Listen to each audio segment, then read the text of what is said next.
Hello class. आज हम लोग न्यूमेरिकल्स 12th बोर्ड्स के महत्वपूर्ण न्यूमेरिकल्स देखने वाले हैं, जो आपके बोर्ड्स में काफ़ी फायदे कारी होगा। आप जरूर इसे देखिएगा, है ना। सभी अच्छे अच्छे क्वेश्चनों को हम देखने वाले हैं, जो कि आपके लिए महत्वपूर्ण हो सकता है। ठीक है, चलिए हमारे साथ ज्वाइन हो जाइए। मैं उज्जवल सर आप सबका स्वागत करता हूँ मेरे इस वीडियोज में। देखिए बच्चों, सबसे पहला क्वेश्चन मैंने बहुत ज़्यादा आसान लिया है। ये मेरा ए टर्मिनल, ये मेरा बी टर्मिनल, इन दोनों के बीच में क्या निकालना है आपको, है ना, धारिता तुल्य निकालना है, तुल्य धारिता निकालना है ना, तुल्य धारिता निकालना है। सबसे पहले क्या करेंगे आप, इन दोनों के, है ना, आप तुल्य धारिता, चाहे तुल्यता जिसका भी निकाल रहे हो, प्रतिरोध का निकाल रहे हो या फिर चाहे, है ना, प्रेरक तार का निकाल रहे हो, चाहे संधारित्र का निकाल रहे हो, आप दो दो के जोड़े में जो है ना निकालेंगे। तो पहले इन दोनों का निकाल लीजिए। ये दोनों किसमें है, 5 माइक्रोफैराड एवं 5 माइक्रोफैराड। ठीक है, समांतर क्रम में है, समांतर क्रम में हैं, इसीलिए आपका जो यहां से सी इक्विवेलेंट आ जाएगा बच्चों, वो आ जाएगा सीधा योग जोड़ करके C1 प्लस C2, है ना। संधारित्र की जो धारिता निकालते हैं श्रेणी, अगर समांतर क्रम में दो जुड़े हुए हों तो इसका सीधा जोड़ करके आता है। तो कितना हो जाएगा, 5 माइक्रोफैराड प्लस 5 माइक्रोफैराड बराबर में कितना हो जाएगा, 10 माइक्रोफैराड, है ना। ये आपका पहला वैल्यू निकल गया। अब देखिए, इस दोनों को हटा करके अब आप कितना लगाएंगे, एक संधारित्र लगाएंगे और दूसरा ये हो गया। ये कौन सा बिंदु, ए वाला, ये कौन सा, बी वाला। ये कितने फैराड का, 5 माइक्रोफैराड का। ये कितने, सॉरी कितने फैराड का, 10 माइक्रोफैराड का। ये कितने, 10 माइक्रोफैराड का। ठीक है, ये दोनों अब किसमें जुड़े हुए हैं, श्रेणी क्रम में। बोलिए हाँ है ना। तो अब जो है आपका सी इक्विवेलेंट दूसरा जो है वो कैसे आ जाएगा, वो आएगा बच्चों इस दोनों का C1 गुना में C2 और बटा में C1 प्लस C2 के फॉर्मूले से। सब कुछ आप क्लास में पढ़ चुके थे, मैं विस्तार से बताना पसंद नहीं करूंगा। यहाँ पर सब क्लास में पढ़ चुके हैं कैसे ये फॉर्मूला आया। ठीक है, एक दूसरे को गुना कर दीजिए, 10 गुना में 10 माइक्रोफैराड बटा में 10 प्लस 10। नीचे वाले माइक्रोफैराड से एक माइक्रोफैराड कट गया, कितना आंसर आएगा, 100 और 20 बच्चों, यहां से 5 माइक्रोफैराड आंसर आएगा। ठीक है, बस आप ध्यान रखिए, समांतर क्रम में होंगे तो दोनों को जोड़ करके निकालेंगे संधारित्र की धारिता, और दोनों अगर श्रेणी क्रम में होंगे, दो अगर श्रेणी क्रम में होंगे तो दोनों का गुणनफल और बटा में दोनों का योग, है ना। चलो सेकेंड समीकरण, सेकेंड क्वेश्चन में आ जाओ। एक रेडियो एक्टिव प्रतिदर्श में सक्रिय नाभिकों की संख्या 6 घंटा में अपने प्रारंभिक मान का इतना प्रतिशत रह जाता है, तो रेडियोक्टिव पदार्थ की अर्धायु ज्ञात कीजिए। ठीक है, सबसे पहले आप ज्ञात करना शुरू करेंगे क्वेश्चन से। कह रहा है कि कोई भी नाभिक अपने प्रारंभिक नाभिक का कितना प्रतिशत रह जाता है, 6.25 प्रतिशत रह जाता है। किसी समय पर जो एन नाभिक है वो अपने प्रारंभिक नाभिक एन नोट की तुलना में कितना रह जाता है, 6.25 रह जाता है। एन नोट क्या है बच्चों, एन नोट क्या है, किस, है ना, प्रारंभिक समय पर नाभिकों की संख्या। ठीक है, और एन क्या है, किसी समय टी पर नाभिक की संख्या। तो किसी समय टी पर नाभिक की संख्या प्रारंभिक की तुलना में कितना रह जाता है, 6.25 प्रतिशत। मतलब कहे तो 6.25 नाभिक किसी समय पर बचता है, अगर आपके प्रारंभ में कितने नाभिक थे, 100 नाभिक थे। ठीक है ना, कट करोगे तो यहां से आंसर कितना आएगा, डबल जीरो और आ जाएंगे, क्या आ जाएगा यहां से, 25 25 एन 625 और 25 चौके, है ना, 25 25 एन 625 और 25 चौके 100। बोलो हाँ है ना, यहां से आंसर कितना आएगा, 25 बटा में 400। फिर ज्ञात करोगे 25 चौके 100 और 4 गुना में 4 कितना हो जाएगा, 1 बटा में 16। नहीं आई ये कट, समझ में नहीं आया आपको, बिल्कुल भी नहीं आया होगा, है ना, बिल्कुल। चलिए, तो बच्चों, और आपको ये भी फॉर्मूला पता है कि n अपॉन एन नोट का ये भी फॉर्मूला होता है 1 बटा में 2 के घात में n। मतलब अर्ध आयु के पदों में ये नाभिक टूटेंगे, तो भाई 1 बटा में 2 के घात n की भी क्या होती है, n बटा में n नोट का फॉर्मूला। ठीक है, आप क्लासेस में पढ़ रखे होंगे। तो अब आप इस दोनों को सोल्व कीजिए तो कितना आंसर आ जाएगा। आप क्या करेंगे, इस दोनों को सोल्व करेंगे, 1 बटा में 16 को 2 के घातों में सेट कीजिए, कितना आ जाएगा, 2 के घात में 4। 16 का घात कितना हो जाएगा, 2 के घात में 4। 2 बार 2 को 4 बार गुना कीजिए, 2 दूना 4, 4 दूना 8, 8 दूना 16, होगा या नहीं होगा, बराबर में कितना आ जाएगा, 1 बटा में 2 के घात में n। इस दोनों का तुलना करेंगे तो यहां से n का वैल्यू कितना आ जाएगा, आपका 4 आ जाएगा। कोई दिक्कत।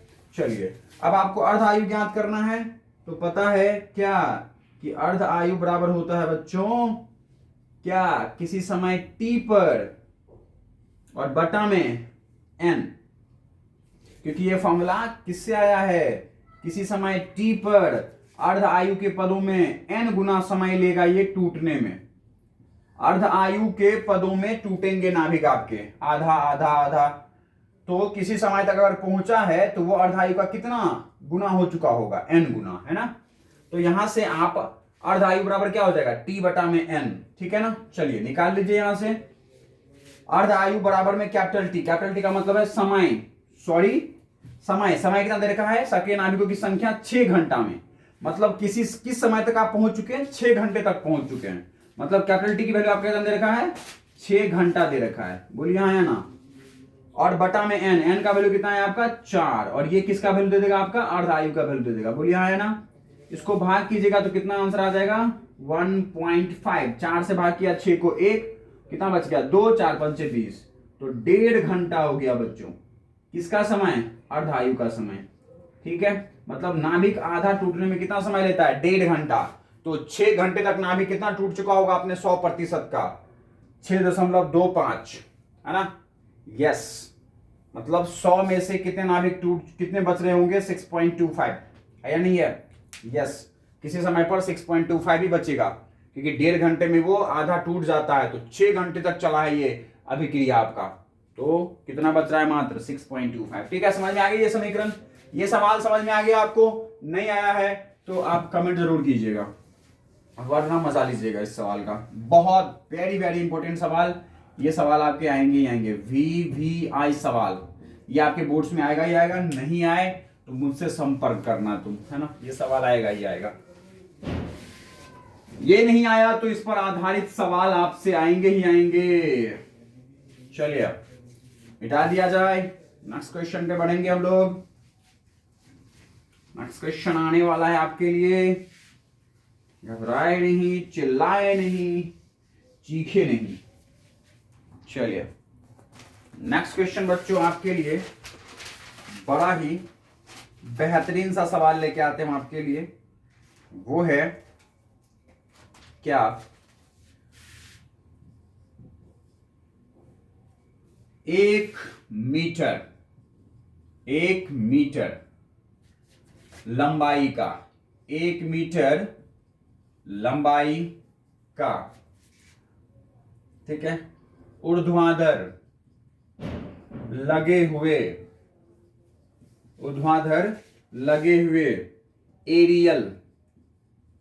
एरियल, है ना, वाली कार 60 किलोमीटर प्रति आवर की चाल से पूर्व से, है ना, पश्चिम की दिशा में गति करता है, पश्चिम की दिशा में गति करता है, ठीक है। एरियल के सिरों पर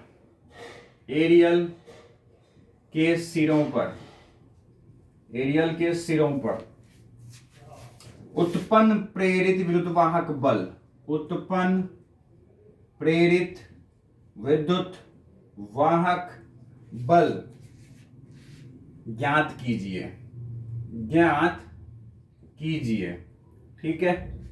यदि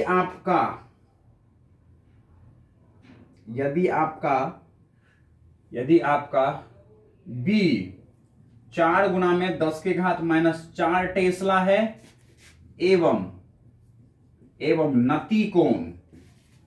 आपका जो नति कोण है बच्चों वह 60 डिग्री है, कितना डिग्री है, 60 डिग्री है, ठीक है। चलिए कैसे ज्ञात करेंगे, देखो ये आपका जो भाई दिशा होता है आपके पेपर पे वो ऐसा कुछ होता है, नॉर्थ साउथ ईस्ट वेस्ट, ठीक है। देख लो 1 मीटर लंबाई का ऊर्ध्वाधर लगे हुए एरियल वाली कार 60 किलोमीटर प्रति आवर की चाल से पूर्व से पश्चिम की ओर जा रहा है, ठीक है, मतलब पूर्व से पश्चिम की ओर जा रहा है, किधर जा रहा है, इधर से इधर, ठीक है।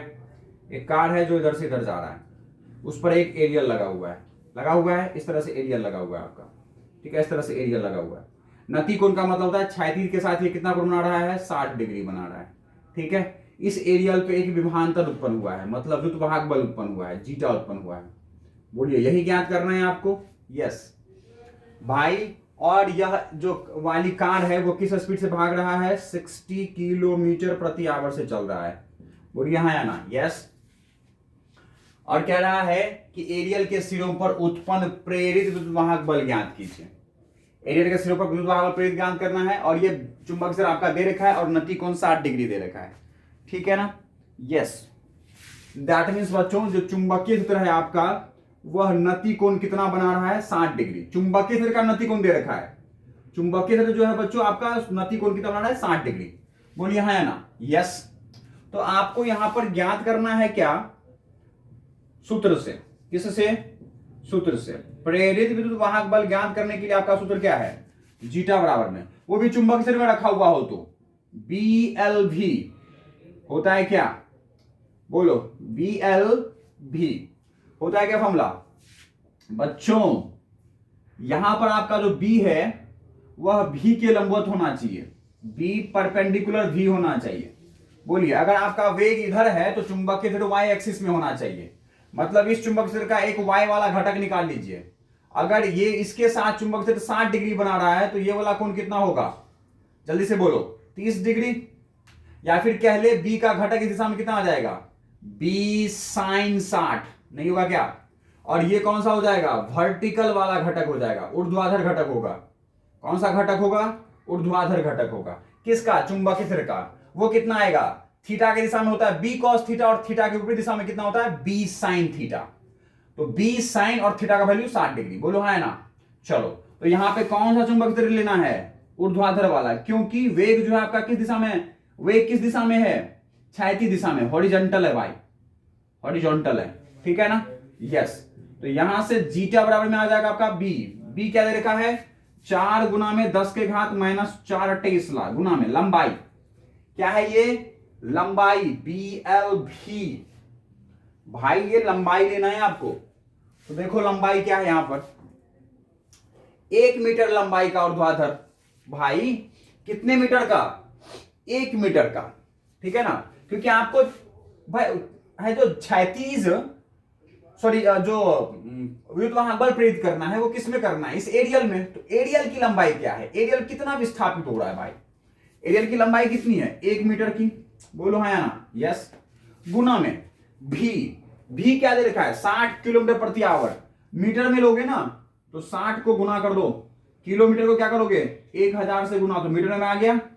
और बटा में घंटा को कितना से करोगे भाई, घंटा को कितने से करोगे, घंटा को कितने से करोगे 3600 से, तो ये सेकेंड में बन जाएगा। बोलो है ना, 2 जीरो से 2 जीरो कैंसिल, बोलो ऊपर बचा 10 नीचे बचा 36, है ना। यहां तुम सोल्व कर लोगे, तुम्हारा कितना आंसर आ जाएगा, जीटा जीटा वैल्यू आ जाएगा।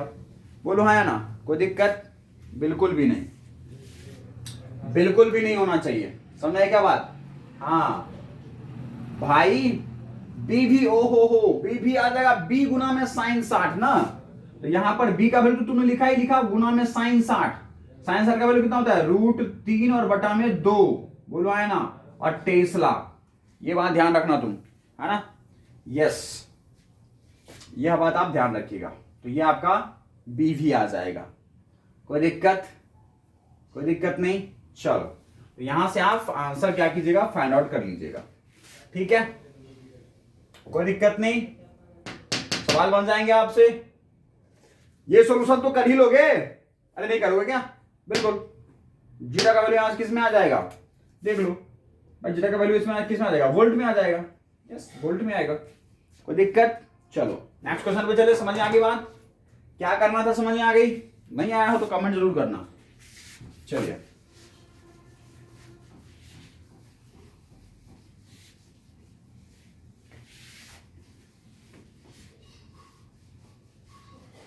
अरे एरियल कार, एरियल तो कार पर ही लगा हुआ है ना, तो एरियल भी उसी गति से गति करेगा ना जिस गति से कार गति कर रहा है। तो तुमने जिसका विद्युतवाहक बल प्रेरित, जिसने विद्युतवाहक बल प्रेरित निकालना है उसका गति लोगे, तो यहाँ पे एरियल उसी गति से चलेगा जिस गति से कार चल रहा था, तो वो उसका वेग हो गया। लंबाई ले लो, जिसमें भी तो आप वहां बल प्रेरित तुम ज्ञात कर रहे हो उसकी लंबाई लेते हम लोग, तो लंबाई ले लिए। और चुंबक क्षेत्र क्या होना चाहिए, वेग के एकदम लंबवत होना चाहिए, तो तुमने लंबवत वाला घटक निकाल लिया, क्योंकि आपका कार एक दिशा में गति कर रहा है, तो चुंबक क्षेत्र लंबवत कब कब किस दिशा में होंगे, या तो जेड या तो वाई। तो आपका एक ऐसा प्रभाव दे रहे, चुंबक क्षेत्र इस दिशा में दे रखा था कि आप उसका वाई घटक निकाल सकते, तो आपने निकाल लिया। अब बड़ा आसान सा सवाल था। नेक्स्ट क्वेश्चन आ जाओ, नेक्स्ट क्वेश्चन पे आ जाओ। समझ में आया तो बताना जरूर। देखो, एक वर्गाकार लूप की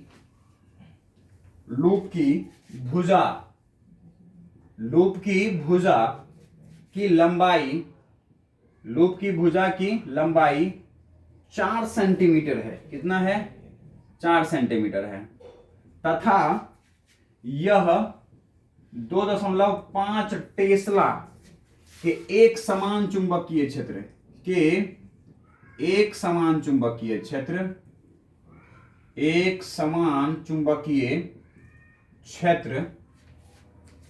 में रखा हुआ है, ठीक है। लूप के बाहर चुंबकीय क्षेत्र का मान, लूप के बाहर चुंबकीय क्षेत्र का मान 0 है। लूप के बाहर चुंबकीय क्षेत्र का मान 0 है। कितना है, 0 है, ठीक है। यदि लूप 2 मीटर पर सेकेंड के वेग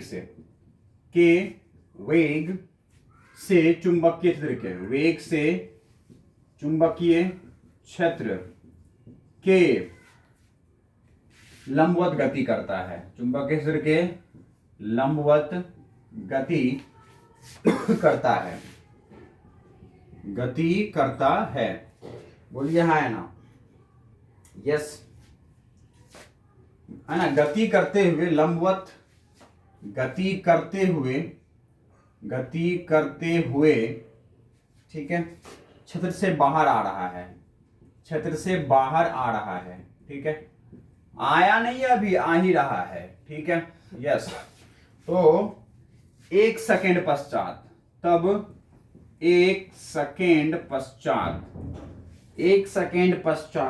लूप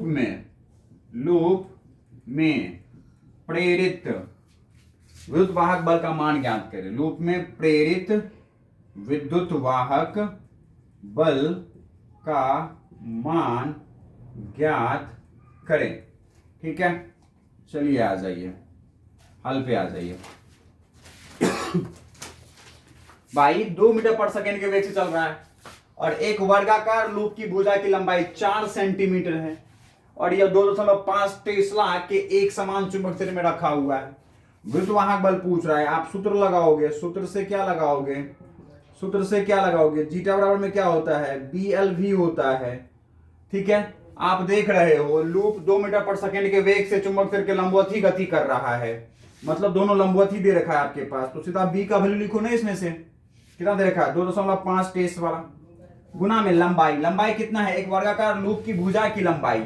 भाई किसी भुजा की लंबाई जो गति कर रहा है वो कितना है, 4 सेंटीमीटर। सेंटीमीटर को मीटर में बदलो तो 100 से भाग करोगे, कितना आंसर आएगा, 0.04, और गुना में भी क्या है आपका, भी है आपका 2 मीटर पर सेकेंड।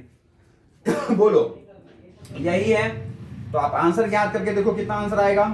25 गुना में 0.04 गुना में 2 है क्या, ओहो हो 2 है क्या भाई, गति करता हुआ 2 मीटर प्रति सेकंड के वेग से, 2 मीटर प्रति सेकंड के वेग से, कितने मीटर प्रति सेकंड के वेग से, 2 मीटर, ठीक है, यस।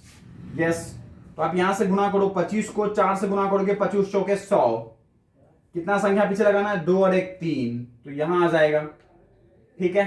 फिर 2 से गुना करोगे, तो बच्चों ध्यान रहे क्या कि अगर आपका यहाँ पे 2 है ना, तो आंसर कितना आएगा, 25 चौके 100, क्योंकि 4 सेंटीमीटर था ना लंबाई, यस।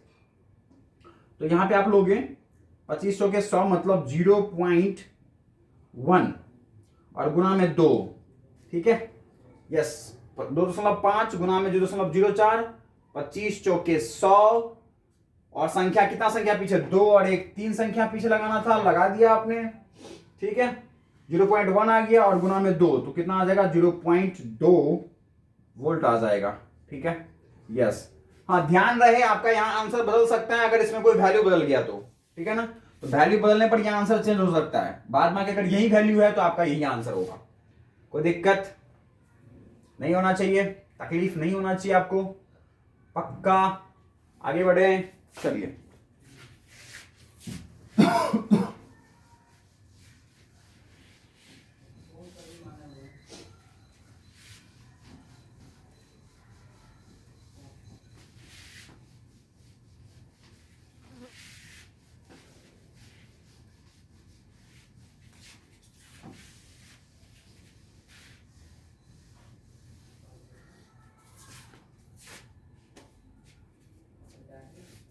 चलिए भाई, चलिए आगे बढ़ते हैं और आते हैं नेक्स्ट सवाल में। नेक्स्ट सवाल लेके आए हैं हम आपके लिए।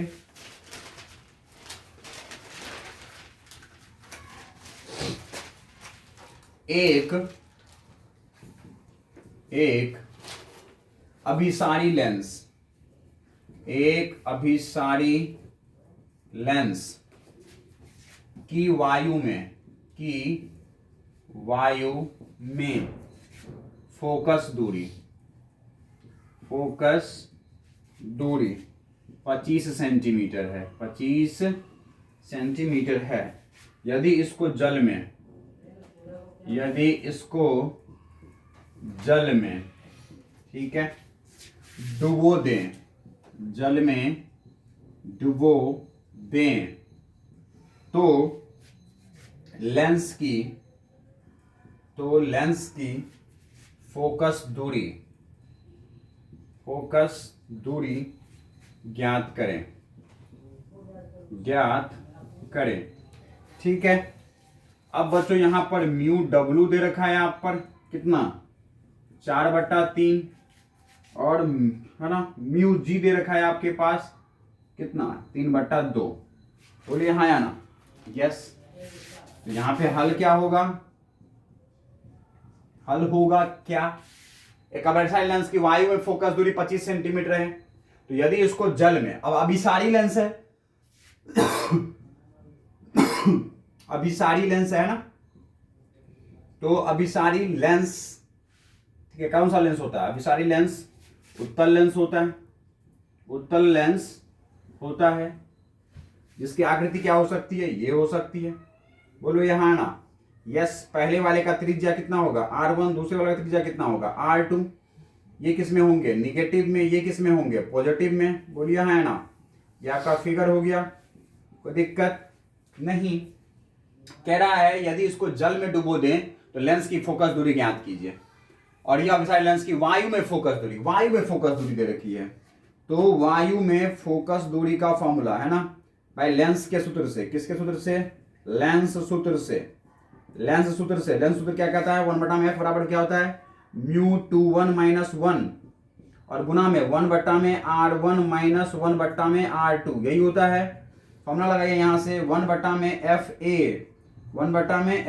बराबर में μ21, पहले वायु में रखा हुआ था ना ये, तो मतलब म्यू ऑफ ग्लास, कांच, किसके सापेक्ष, हवा के सापेक्ष -1, और गुना में 1/r1 माइनस ऑफ 1/-r2, यही होगा। दिस इज योर फर्स्ट समीकरण, ठीक है। अब आ जाओ, इसको तुमने कहां रख दिया, जल में डुबो दिया, तो जल में डुबोने पर उसका फोकस दूरी किसका हो जाएगा, वाटर वाला हो जाएगा, ठीक है।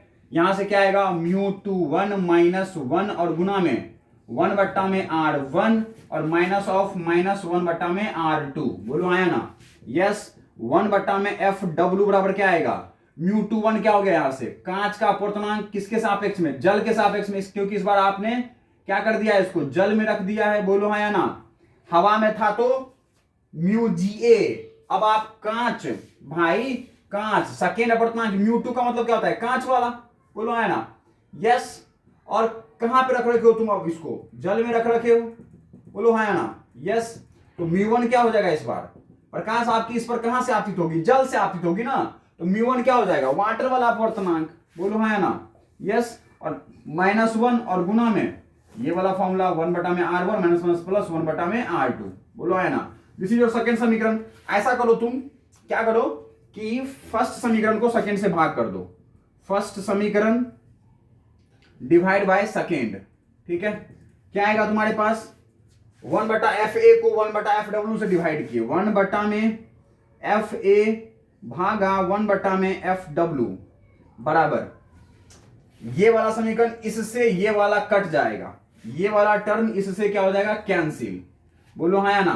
तो क्या आएगा, ऊपर ये आएगा μGA -1 और बटा में μGW -1, μGW और -1 बराबर। अब देखो FW तो आपका ऊपर चला जाएगा और FA नीचे आ जाएगा, आएगा तो यहां से FW आपका ऊपर चला गया और FA नीचे आ गया बराबर μGA -1 भाई μG का मतलब ही होता है μGA दे रखा है आपके पास, कितना दे रखा है 3/2 -1 बटा में μGW -1, μGW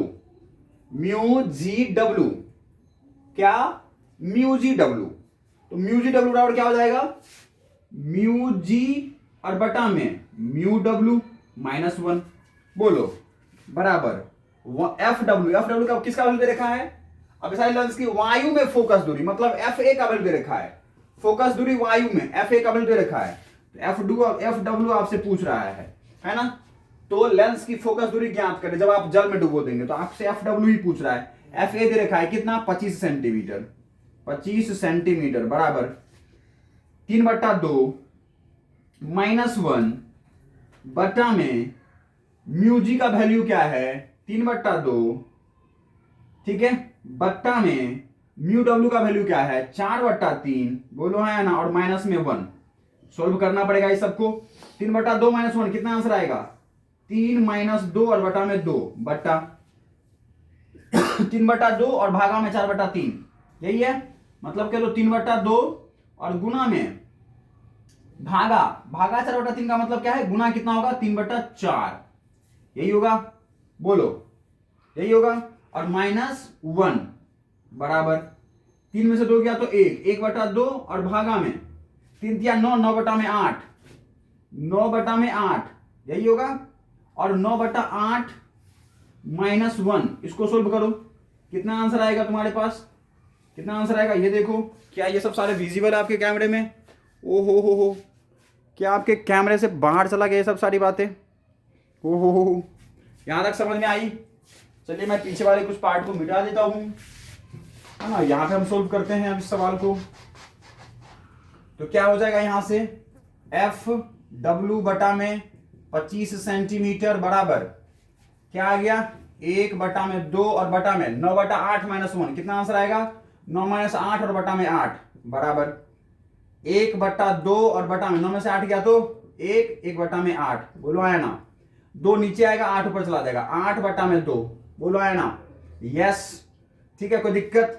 और यहां से FW बता कितना हो जाएगा 25, बोलो, तो FW बराबर कितना हो जाएगा 25 जाएगा इधर, तो हो जाएगा 8/2 और गुना में 25 होगा, बोलो। अब आप यहां तुम आंसर निकाल ही लोगे, बोलो आया ना, कोई दिक्कत नहीं होना चाहिए। यहां से आंसर कितने आएंगे आपके, कितना आंसर आएगा भाई 4 आंसर आएगा, क्या यहां से 4 आंसर आ सकता है, 25 चौके 100 है ना, 100 गुना 400, 400/2, ओहो, आंसर कहाँ रह गया, आंसर किधर रह गया बच्चों, इसका आंसर आएगा 4, कितना आंसर आएगा 4, कितना आंसर आएगा 4, है ना, यस। तो क्या आपका आंसर 4 आ सकता है यहां से, बट ये 4 आंसर किस में आएगा,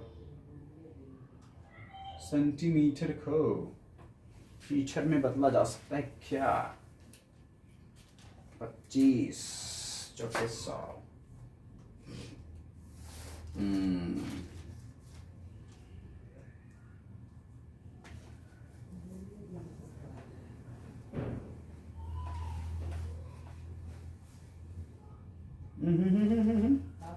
सही है बच्चों, 100 आएंगे इसके 100 सेंटीमीटर, 2 चौके 8 और 25 चौके 100 सेंटीमीटर आंसर आएगा ये आपका। ठीक है ना, कोई दिक्कत? पक्का? यस, ठीक है ना। चलिए, समझ में आ गई ये बात, सारा सवाल समझ में आ गया। ये सवाल बहुत ही आसान था, समझ में आ गया होगा, उम्मीद करते हैं। ठीक है, यस। जहां पे समझ में नहीं आया मुझे बताइएगा जरूर। अरे सबसे पहले तुमने लेंस को कहां रखा था? हवा में, हवा में रखे हुआ था ना, तो म्यू2 क्या हो जाएगा? कांच, और म्यू1 क्या हो जाएगा? हवा, है ना।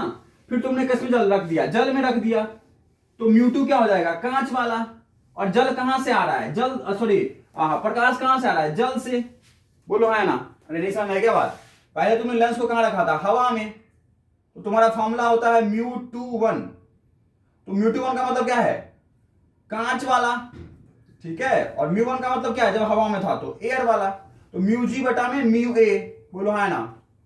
और एयर का अपवर्तनांक कितना होता है? 1 होता है, इसीलिए हम लोग यहां से भाग नहीं किए। अपवर्तनांक हवा का कितना होता है? 1.033, ठीक है ना, जिसको हम लोग 1 ले लेते हैं, है ना। और भाई जब आप जल में रख दोगे तो आपका म्यू2 क्या हो जाएगा? कांच वाला ही देगा, लेकिन म्यू1 क्या हो जाएगा? वाटर हो जाएगा। समझ आई क्या बात? हाँ, तो यह बात आप पिछले वाले सवाल में ध्यान दीजिएगा, है ना, ऐसे कंफ्यूज मत होए। नेक्स्ट सवाल पे आते हैं। ये सब सारे सवाल बहुत महत्वपूर्ण हैं, जो आपके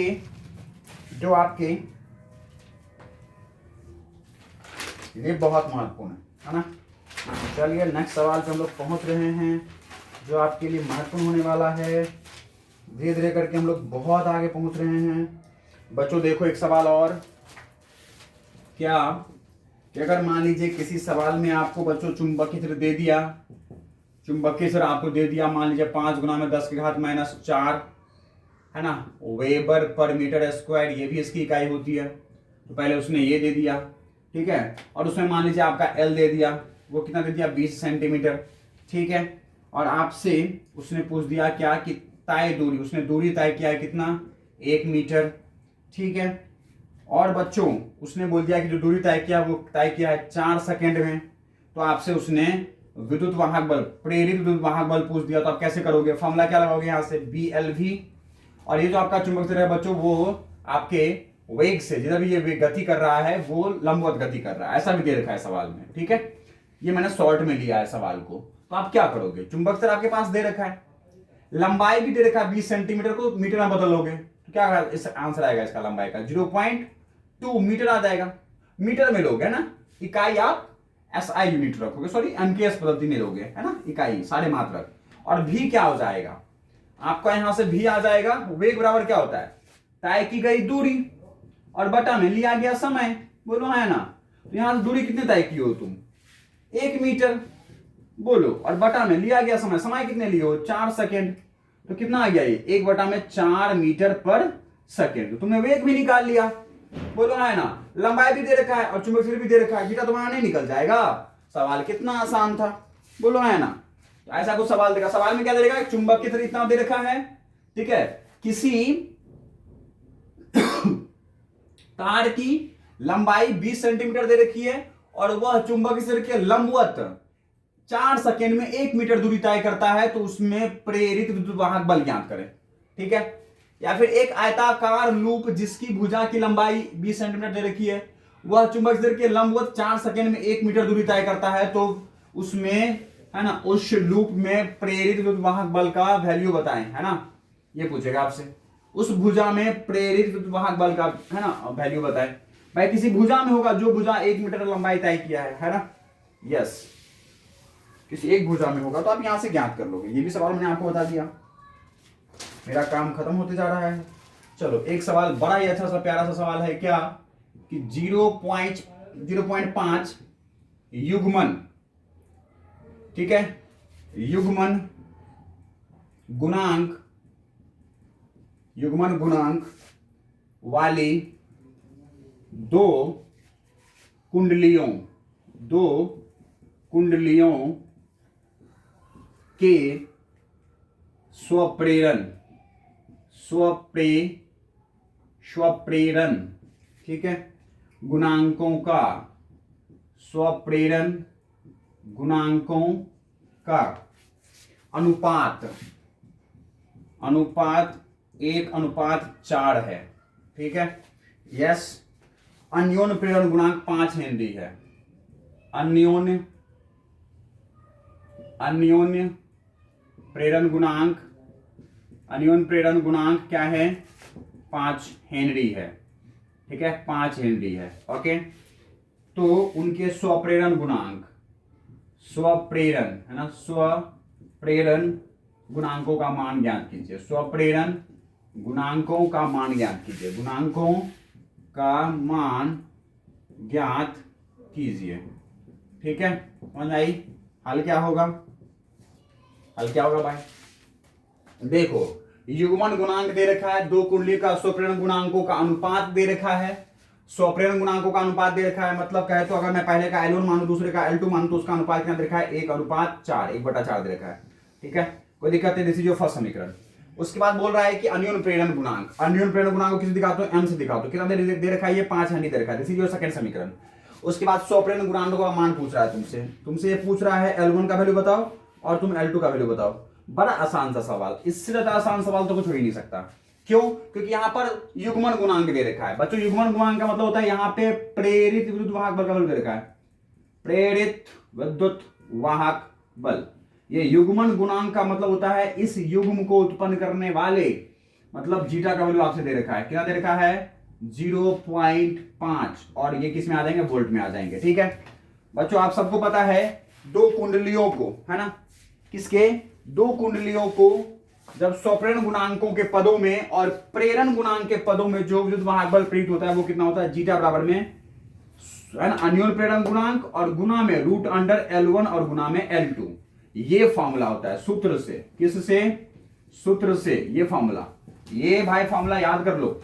विद्युत वाहक बल बराबर होता है अन्योन्य प्रेरण गुणांक √L1 गुना में L2, ठीक है। यहां से भाई जीटा दे रखा है आपके पास कितना? 0.5 बराबर एम का वैल्यू दे रखा है कितना? 5 हेनरी, ठीक है, 5 √L1 गुना में L2। भाई यहां से सोल्व करो, यहां से L2 को इधर भेजो और 4 को इधर भेजो, तो क्या आएगा? L2 का वैल्यू आ जाएगा 4L1 आएगा क्या? भाई 4 को इधर भेजा, L2 को इधर भेजा, तो L2 बराबर 4L1 आ गया। इसको इसमें रख लो, L1 गुना में L2, L2 का वैल्यू क्या रखोगे? 4L1, तो 4L1 बराबर में कितना आ जाएगा? यहां से 0.5 बराबर में 5 और √4 गुना में L1 का स्क्वायर, बोलो हाँ या ना, बराबर। अब बच्चों यहां से 4L1 का स्क्वायर रूट से बाहर आएगा तो कितना आंसर आएगा? 2L1 होगा क्या?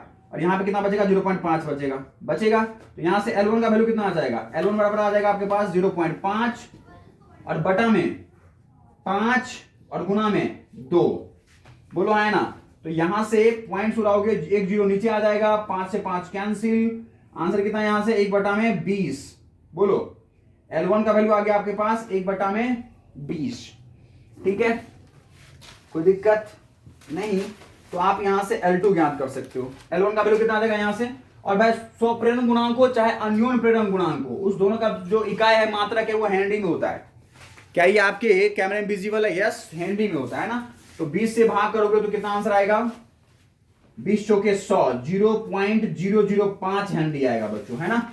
यस, सॉल्व कर लोगे इसको, सॉरी 0.05 आएगा, 0.05। पॉइंट से कारण 0 आया तो 10 हुआ, 10 में भागने लगा, फिर 0 उतारे तो 100 हो गया। अब 20 है ना, 20 पंचे 100, है ना। अब यहां से L2 निकाल लो, L1 का वैल्यू आ गया ना, अब इसका वैल्यू लाके यहां रख लोगे, बोलो है ना। तो यहां से L2 बराबर क्या आ जाएगा? आ जाएगा 4 और गुना में L1, है ना। तो L2 बराबर 4 और गुना में 0.05, जिसका वैल्यू आ जाएगा 0.2 हेनरी, ठीक है ना, कोई दिक्कत नहीं। सवाल आपका खूंखार तैयार है। बड़ा अच्छा प्यारा सा सवाल था, पहली बार आप देख रहे होंगे और बड़ा प्यारा सा सवाल था। दो स्वप्रेरण गुणांक के पदों में आपके सवाल पूछे जा रहे थे। अन्योन्य प्रेरण दे रखा था आपके पास, स्वप्रेरण गुणांक का अनुपात दे रखा था। युग्मन गुणांक का मतलब होता है कि उस युग्म में जो है ना वह धारा उत्पन्न करने के लिए विद्युत वाहक बल प्रेरित थे, विद्युत वाहक बल लगाए गए थे, वो थे कितने? जीटा, जिसका वैल्यू था, है ना, जिसमें जीटा जो है वह प्रेरित हो रहा था, ठीक है। जीटा जो है वो प्रेरित हो रहा था, किसके कारण? किसी एक कुंडली के कारण। तो आपसे वह पूछ रहा था कि स्वप्रेरण गुणांक की वैल्यू बताओ। ठीक है, यह सवाल आपने सॉल्व कर लिया। एक सवाल आ जाओ, बड़ा प्यारा सा सवाल है, क्या कि एक प्रत्यावर्ती धारा जनित में 200 फेरों एवं 80 सेंटीमीटर स्क्वायर, ठीक है, क्षेत्रफल वाली कुंडली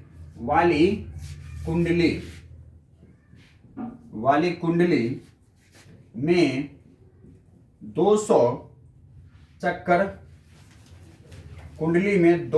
चक्कर प्रति मिनट की दर से घुमाया जाता है।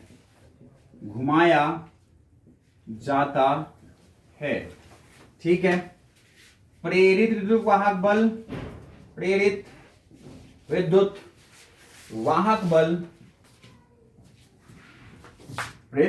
बल का शिखर मान ज्ञात करें। बल का शिखर मान, कौन सा वाला मान? शिखर मान ज्ञात करें।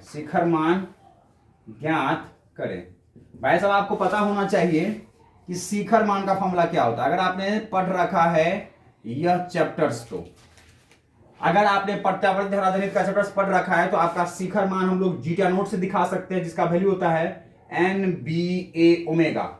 ये फॉर्मूला फटाक से याद कर ले, वरना आपको बहुत तकलीफ देने वाली है। एन का वैल्यू आपके पास दे रखा है कितना? 200 फेरा दे रखा है। बी का वैल्यू दे रखा है क्या? इसमें नहीं दे रखा है। बी का वैल्यू बच्चों सवाल में दे रखा है, लिखा नहीं मैंने। वो दे रखा है 4.8 गुना में 10 के घात -4 टेस्ला। ठीक है, ये दे रखा है आपके पास। तो बी का वैल्यू उसने दे दिया 4.8 गुना में 10 के घात -4 गुना में एरिया कहां से निकालोगे? एरिया दे रखा है ना 80 सेंटीमीटर स्क्वायर। तो इसको तुम क्या करोगे? 80 और गुना में 10 के घात -4, ये किस में आ जाएगा? मीटर स्क्वायर में। भाई MKS पद्धति फॉलो करना है। और गुना में ओमेगा। ओमेगा क्या होता है? ओमेगा है कोणीय वेग। कोणीय वेग बराबर क्या होता है? कोणीय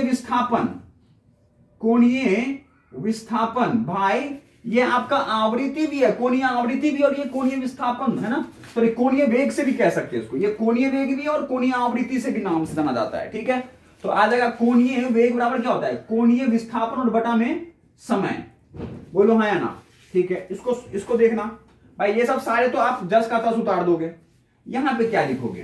कोणीय विस्थापन। मान लो तुमने कोणीय विस्थापन कितना किया? 2 पाई किया, एक चक्कर लगाया। तो एक चक्कर लगाने में कोणीय विस्थापन कितना होगा? 2 पाई का।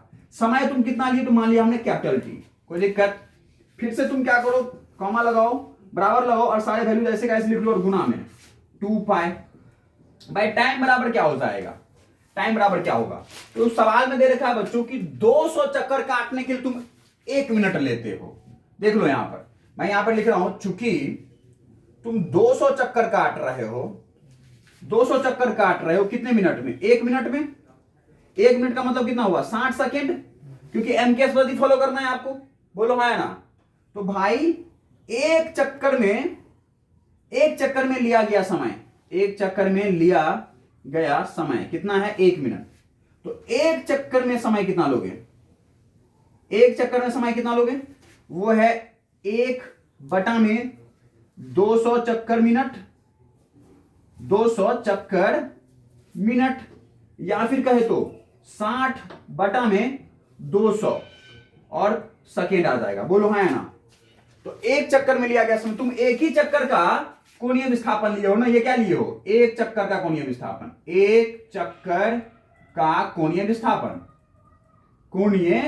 विस्थापन। बोलो हाँ या ना? तो एक ही चक्कर में लिया गया समय, तो एक चक्कर में लिया गया समय कितना आ जाएगा? 60/200। 60/200 और नीचे क्या आ जाएगा? सेकेंड। बोलो है ना? 200 ऊपर चला जाएगा, 200 कहां जाएगा? ऊपर। तो भाई क्या हो जाएगा? 2 3 6, 1 0 से 0 कैंसिल। तो 200 के बदले कितना जाएगा ऊपर? 20 जाएगा ऊपर। ऊपर में कितना हो जाएगा? पाई। तो 20 पाई। और कितना हो गया इधर? नीचे कितना बच गया? 3। बोलो है ना? और प्रति सेकेंड, ये इसका इकाई बच जाएगा। बोलो है ना? भाई 2 से हमने काट दिया 6 को, कितनी बार है, 3 बार में, एक 0 से 0 कैंसिल कर दिया, और अब ये 20 ऊपर चला जाएगा, कितना हो जाएगा 20 पाई बटा में नीचे केवल कितना बच रहा है 3, क्योंकि 0 से 0 कैंसिल हो चुका है, तो 20 बटा में 3 पाई, मतलब कह दो 20 पाई और बटा में 3, और इसका इकाई क्या हो जाएगा प्रति सेकेंड, 1 बटा में सेकेंड, बोलो है ना, यस, बोलो कोई दिक्कत। तो यहां से आपने कोणीय विस्थापन मतलब ओमेगा का वैल्यू निकाल लिया, कितना निकाला 20 पाई और गुना में 3, है ना, 20 पाई और गुना में 3, और बाद बाकी ये सारे वैल्यू तो तुम यहां रखोगे और इसको सोल्व कर लोगे, तुम्हारा आंसर आ जाएगा, यहां से जीटा नोट का वैल्यू तुम्हारा आ जाएगा, ठीक है, कोई दिक्कत नहीं होना चाहिए, पक्का नहीं होना चाहिए, मैंने आंसर लिखा नहीं है, यहां से आप आंसर फाइंड आउट कर लेना, भाई वैल्यू तो निकालने हैं, यस, इतना आसान सा, बस इसके बाद अब गुना भाग करना है आपको, चलो समझ में आ गई, खटाक से आगे बढ़िए, सवाल में कुछ नहीं है, इसीलिए मैं इसको जल्दी जल्दी आपको बता के मैं आगे जा रहा हूं, क्योंकि बहुत सारे क्वेश्चन है आपके लिए अच्छे वाले, ठीक है, इन सवाल को अगर देख के जाओगे तो मुझे लगता है तुम बिल्कुल भी निराश नहीं लौटने वाले हो, क्योंकि इन्हीं सब सवालों से आपका सवाल जुड़ा हुआ होगा एग्जाम में। नेक्स्ट आ जाइए, नेक्स्ट आ जाएं आप, ये देखो क्वेश्चन, ये क्वेश्चन देखो भाई, कह रहा है क्षयित हो रहे 9238 यूरेनियम 92238 की अल्फा 6 के लिए अर्ध आयु 4.5 गुना में 10 के घात 9 वर्ष है, ठीक है, कोई दिक्कत। उसके बाद बोल रहा है कि यूरेनियम 92238 के 1 ग्राम नमूने की सक्रियता क्या है, ठीक है, ये पूछ रहा है आपसे, बड़ा ही सिंपल सा सवाल है, हल देखिए, आपको सक्रियता ज्ञात करना है, सक्रियता का फॉर्मूला क्या होता है, सूत्र से किसकी, सक्रियता के सूत्र से क्या होता है, बराबर में लैम्डा गुना में N, this is your first समीकरण। लैम्डा कैसे निकालेंगे आपको अर्ध आयु ज्ञात करने आता है, हाफ टाइम बराबर क्या होता है 0.693 और बटा में लैम्डा, यहां से आपका लैम्डा बराबर में क्या हो जाएगा 0.693 और बटा में अर्ध आयु, ये आपका हो गया सेकेंड समीकरण, तो यहां से आपसे लैम्डा निकल गया। अब आप एन निकाल लीजिए, एन बराबर में क्या होगा 1 ग्राम बटा में 238 ग्राम और गुना में अवोगाड्रो नंबर Na, ये क्या हो गया आपका टूटने वाले नाभिकों की संख्या भाई 1 ग्राम नमूने की सक्रियता क्या है, मतलब 1 ग्राम ही बच रहा है आपके, 1 ग्राम के नमूने बच रही है, तो 1 ग्राम बटा पहले कितने थे 238, अब कितने बच रहे हैं 1 ग्राम, और उसको अवोगाड्रो संख्या से गुणा कर दो, ये क्या निकाले थे तुम यहां से मोल निकाले थे, क्या निकाले थे भाई कि 1 ग्राम वाले यूरेनियम वाले परमाणु में कितना मोल होगा, और उस मोल को तुम अवोगाड्रो संख्या से गुना कर दिए, तो यहां से तुमका संख्या आ गया, क्या आया ये नाभिकों की संख्या आई, ठीक है, अवोगाड्रो संख्या कितनी होती है 6.023 गुना में 10 के घात 23 होती है ना, मिला लेना तुम, और ये तुम्हारा कौन सा समीकरण हो गया थर्ड समीकरण, सेकेंड और थर्ड को जाके रखो फर्स्ट में, सेकेंड एवं थर्ड को है ना फर्स्ट में रखें, ठीक है, तो तुम्हारा वहां से आर का बड़ा जाएगा लैम्डा और गुना में एन, और यहां से तुम आंसर निकाल लेना, ठीक है, मैं निकाल के बिल्कुल भी नहीं बताने वाला, क्योंकि तुम लोग लेजी हो और करोगे नहीं, आता नहीं है ना, प्रोसेस मैंने बता दिया, बाद का काम आपको करना है। सवाल देख लो, बड़ा सा खूंखार सवाल था, बड़ा प्यारा सा सवाल था, ये सवाल भेजिया है, आएगा ही आएगा भाई। कैलकुलेशन मैं थोड़ी ना सिखाऊंगा, कैलकुलेशन सिखाने की चीज थोड़ी ना है, कैलकुलेशन 12th में सिखाने की चीज थोड़ी ना है, कैलकुलेशन का मतलब है कि गुना भाग, गुना भाग से पहले जो कैलकुलेशन है वो तो मैं बता ही रहा हूं कि किसको किस में बदलना है, बोलो है ना, यस, किसको किस में बदलना है वो तो मैं आपको बता ही रहा हूं, लेकिन इसका मतलब ये थोड़ी है कि आपको मैं सब कुछ बता दूं, तो सब कुछ कैसे बता दूं मैं, बोलो भाई मैं सब कुछ कैसे बता दूं आपको,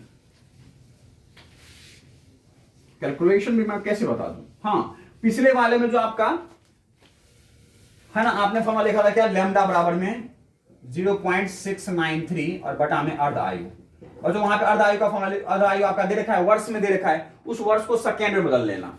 ठीक है, वर्ष को सेकेंड में, जैसे मैं बता रहा हूं 0.693 और बटा में आपका जो वैल्यू दे रखा था वो दे रखा था 4.5 गुना में 10 के घात 9 वर्ष।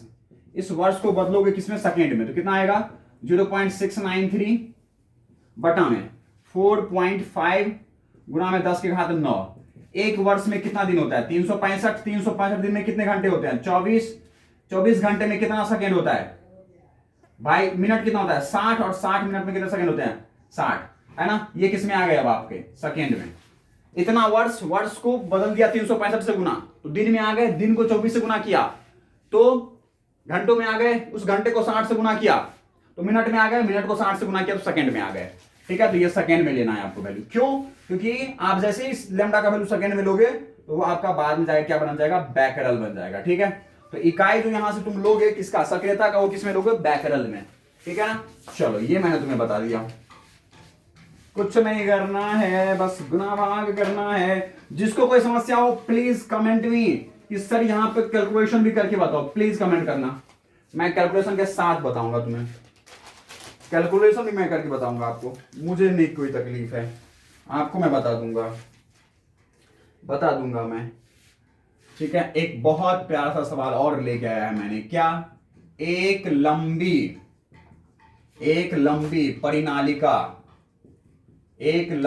परिनालिका की प्रति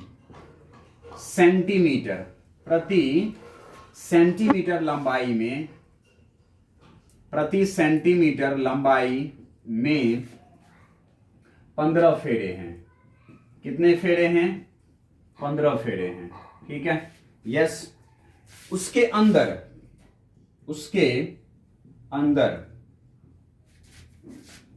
2 सेंटीमीटर स्क्वायर का एक छोटा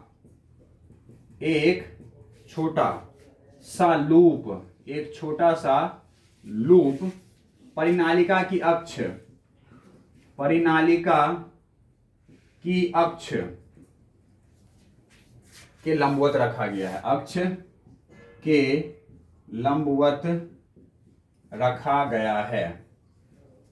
ठीक है, यदि परिनालिका में बहने वाली धारा का मान, यदि परिनालिका में बहने वाली, है ना, बहने वाली धारा का मान 0.1 सेकेंड में 2 एम्पेयर से 4 एम्पेयर कर दिया जाए तो धारा परिवर्तन के दौरान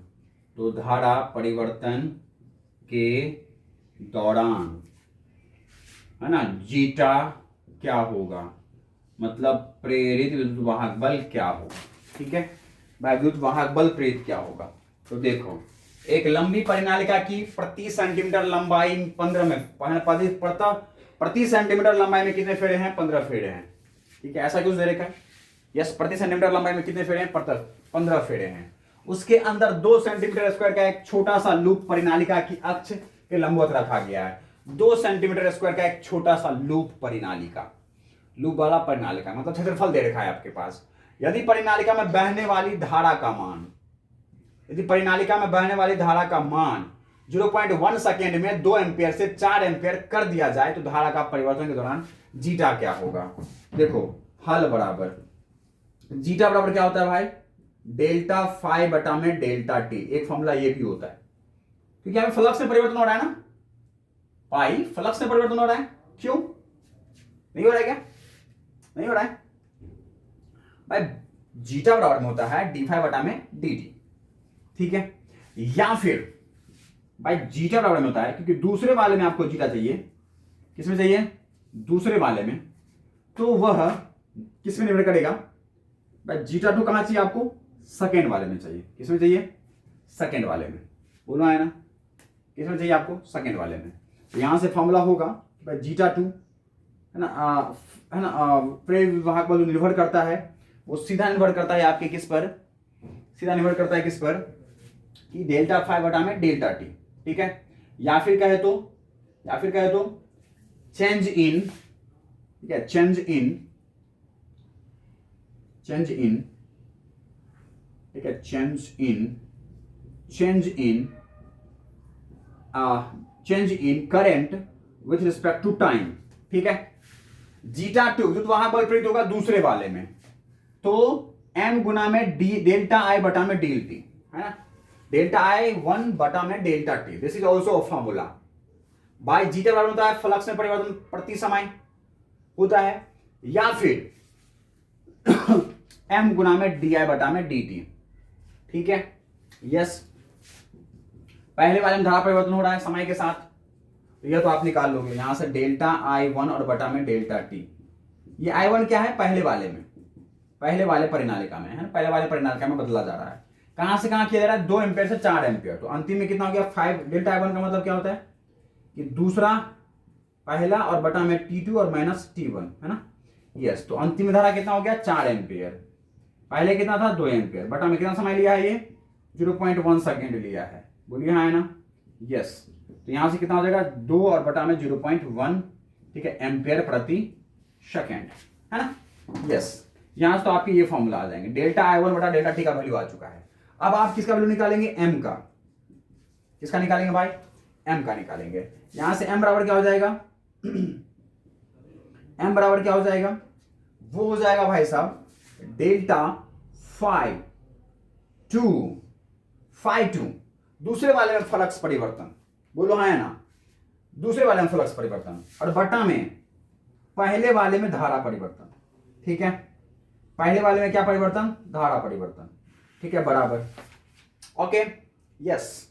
भाई दूसरे वाले का फ्लक्स और बटा में I1। ठीक है, यहां सीधा लिख लो m बराबर में 5 2 बटा में I1, ऐसे लिख लो। ठीक है, अब 5 2 कैसे निकालोगे भाई? 5 2 बराबर क्या हो जाएगा? B1। दूसरे वाले में फ्लक्स, तो चुंबकीय क्षेत्र किसके होंगे? पहले के, और गुना में क्या होगा? A2, दूसरे वाले का एरिया। बोलो हाँ है ना। और अगर ये नंबर ऑफ टर्न ज्यादा है, मतलब दूसरे के पास नंबर ऑफ टर्न N2 है, कोई दिक्कत? N2 नंबर ऑफ टर्न, पूरा नंबर ऑफ टर्न कितना है? N2। तो N2 A2 और गुना में B1, और बटा में क्या हो जाएगा भाई? I1। बोलो हाँ है ना। अगर परिनालिका है चुंबक क्षेत्र, उसमें कितना होता है? म्यू नोट गुना में B1 लिखे हो ना, तो म्यू नोट गुना में N1, पहले वाले का नंबर ऑफ फेरा, नंबर ऑफ टर्न प्रति लंबाई, तो म्यू नोट N1 और गुना में क्या होता है? I1, पहले वाले का धारा, गुना में कितना हो जाएगा? A2, गुना में क्या हो जाएगा? Capital N2। बोलो है ना भाई, ये जो फ्लक्स परिवर्तन है वो है पूरे परिनालिका से, तो कैपिटल N आएगा, और बटा में क्या हो जाएगा? यहां से I1 से I1 कैंसिल, यहां से आंसर क्या आएगा आपका? Mu naught N1 capital N2 और गुना में A2। This is your third समीकरण। बोलो हाँ है ना। अब थर्ड को तुम जाके रखोगे, ओहो हो, कैपिटल N2, थर्ड को जा रखोगे कहां पर? फर्स्ट में m का वैल्यू, और सेकेंड को भी जाके रखेगो, है ना, इसको भी यहां रखोगे और इसको भी यहां रखोगे, तो यहां से आपका क्या निकल जाएगा? जीटा 2 निकल जाएगा। जीटा 2 का वैल्यू कितना आ जाएगा? Mu naught N1 capital N2 गुना में A2 और गुना में डेल्टा I1 और बटा में डेल्टा टी, जो कि वैल्यू आपने निकाला है। नहीं समझ में आई भाई? अन्योन्य प्रेरकत्व बराबर क्या होता है? या फिर मैं तुमको अगर ये समझाऊं तो क्या होता है भाई? दूसरे वाले में फ्लक्स परिवर्तन सीधा समानुपाती होता है किसमें? पहले वाले के धारा में परिवर्तन के कारण होता है क्या भाई? फ्लक्स में परिवर्तन होता है पहले वाले में धारा के परिवर्तन के कारण, यही होती है अन्योन्य प्रेरक। तो और कहां से बनता है? और यहां से समानुपाती हटाओगे तो क्या बनेगा? डेल्टा फाई 2 बराबर में अन्योन्य प्रेरकत्व और गुना में डेल्टा I1। बोलो हाँ है ना, यहां से यही तो बनता है। तो यहां से m बराबर क्या हो जाएगा? फाई 2 या फिर डेल्टा फाई 2 बटा में डेल्टा I1। हमने कहा परिवर्तन देख करके हम लोग सीधा क्या लेते हैं? फाई 2 बटा में फाई 1। अब फाई 2 बराबर क्या होता है भाई? फ्लक्स बराबर क्या होता है? चुंबकीय क्षेत्र और गुना में क्षेत्रफल। बोलो है ना। अब भाई 1 सेंटीमीटर का तो आपका दूसरा वाला कुंडली है नहीं, N2 फेरा का है, टोटल फेरे में फ्लक्स परिवर्तन होगा ना, तो इसीलिए हमने N2 से गुना कर दिया, इसको नंबर ऑफ टर्न से गुना कर दिया। पढ़े हो क्लास में, ध्यान से पढ़े हो, बोलो डेरिवेशन और अच्छे से किए हो तो समझ में आएगा ये बात, वरना नहीं आएगा। ठीक है, तो भाई दूसरे वाले का फ्लक्स φ2 क्या हो गया भाई, φ2 दूसरे वाले में फ्लक्स परिवर्तन होगा किसके कारण, पहले वाले में धारा परिवर्तन के कारण, है या नहीं। और प्लस पहले वाले कुंडली में धारा परिवर्तन के कारण, है ना, दूसरे कुंडली से संबंध रखने वाला चुंबकीय क्षेत्र में भी परिवर्तन आएगा। तो पहला वाला चुंबकीय क्षेत्र और गुना में दूसरे वाले का एरिया, क्योंकि एरिया संबंध किसे रखता है, किसमें परिवर्तित हो रहा है चुंबकीय फ्लक्स, दूसरे वाले में, तो उसी का एरिया लोगे ना, दूसरे वाले का एरिया, और उस एरिया में कितना चुंबकीय फ्लक्स परिवर्तित हो रहा है वो किस पर निर्भर करेगा, पहले वाले, है ना, कुंडली के कारण परिवर्तन होने वाला चुंबकीय क्षेत्र। भाई पहले वाले कुंडली के कारण चुंबक से परिवर्तित हो रहा है, इसीलिए फ्लक्स परिवर्तित हो रहा है ना दूसरे वाले कुंडली में। दूसरे वाले में कुंडली में फ्लक्स में परिवर्तन का कारण कौन है, पहला वाला चुंबकीय क्षेत्र।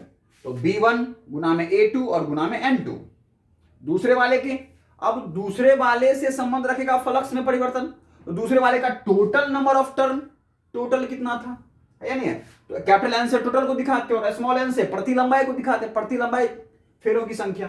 बोलो, तो यहां से देखो, एक लंबी परिनालिका की प्रति सेंटीमीटर लंबाई, मतलब यहां पर प्रति सेंटीमीटर लंबाई, मतलब आपका स्मॉल एन का वैल्यू दे रखा है, स्मॉल n1, और पहला है ना ये, इसलिए। उसके बाद आपको 2 सेंटीमीटर स्क्वायर एक छोटा सा लूप। अब दूसरे वाले का एरिया दे रखा है आपको, मतलब A2 दे रखा है, A2 चाहिए था ना तुमको, A2 चाहिए था, बाय अक्ष के लंबवत रखा हुआ है। यदि परिनालिका में बहने वाली धारा का मान तुमको डेल्टा T दे रखा है, और धारा यहां से यहां बदल रही है, मतलब डेल्टा I1, पहले वाले कुंडली में कितना परिवर्तित हो रहा है वो भी दे रखा है, ये भी दे रखा है और ये भी दे रखा है, A2 भी तुमसे दे रखा है, स्मॉल n1 भी दे रखा है, म्यू नोट भी तुम कितना लिखोगे, 4 पाई और गुना में 10 की घात -7। ठीक है, ये तुम म्यू नोट का वैल्यू ले लोगे, कोई दिक्कत नहीं होना चाहिए, बिल्कुल। और यहां से कैपिटल N2 का वैल्यू क्या लोगे, यहां से कैपिटल N2 का वैल्यू तुम क्या लोगे, यह है एक बड़ा सा सवाल। तो क्या ये सवाल में नहीं दिया हुआ था भाई,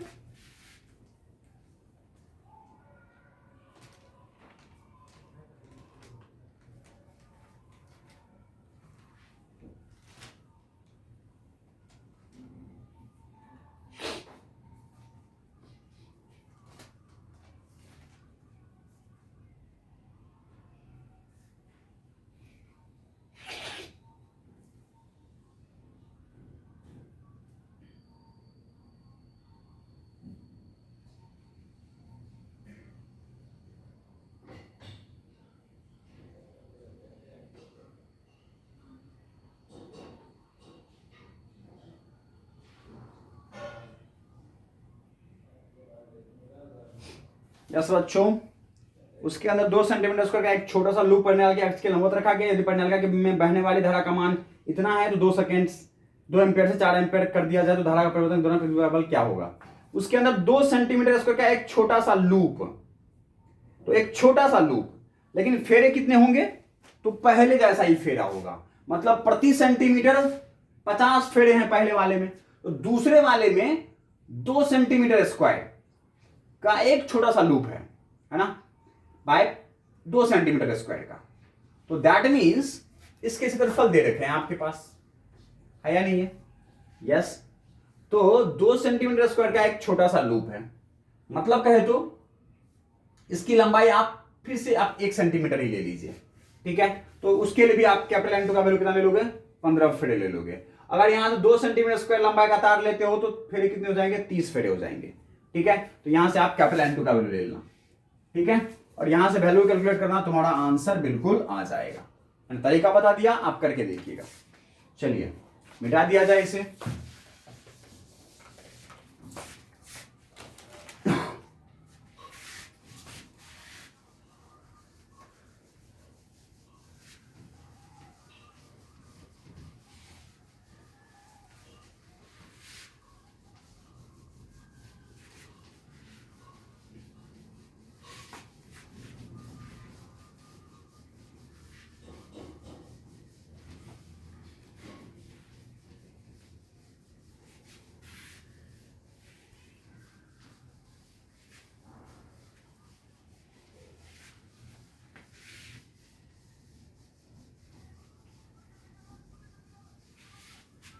चलिए आ जाइए अब नेक्स्ट सवाल पर।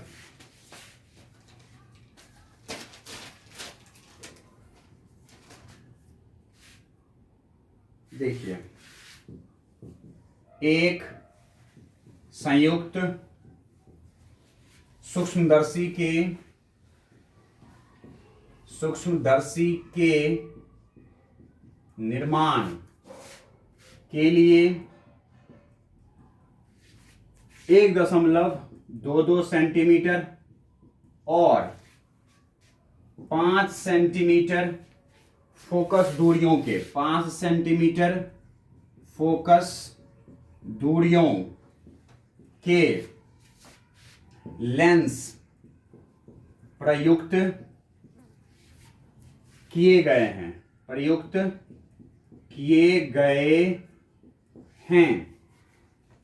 ठीक है। आवर्धन क्षमता 30 है। आवर्धन क्षमता कितना है? 30 है। ठीक है। तो अभिदृश्यक और अभिनेत्रिका की मध्य दूरी ज्ञात करें। तो अभिदृश्यक और अभिनेत्रिका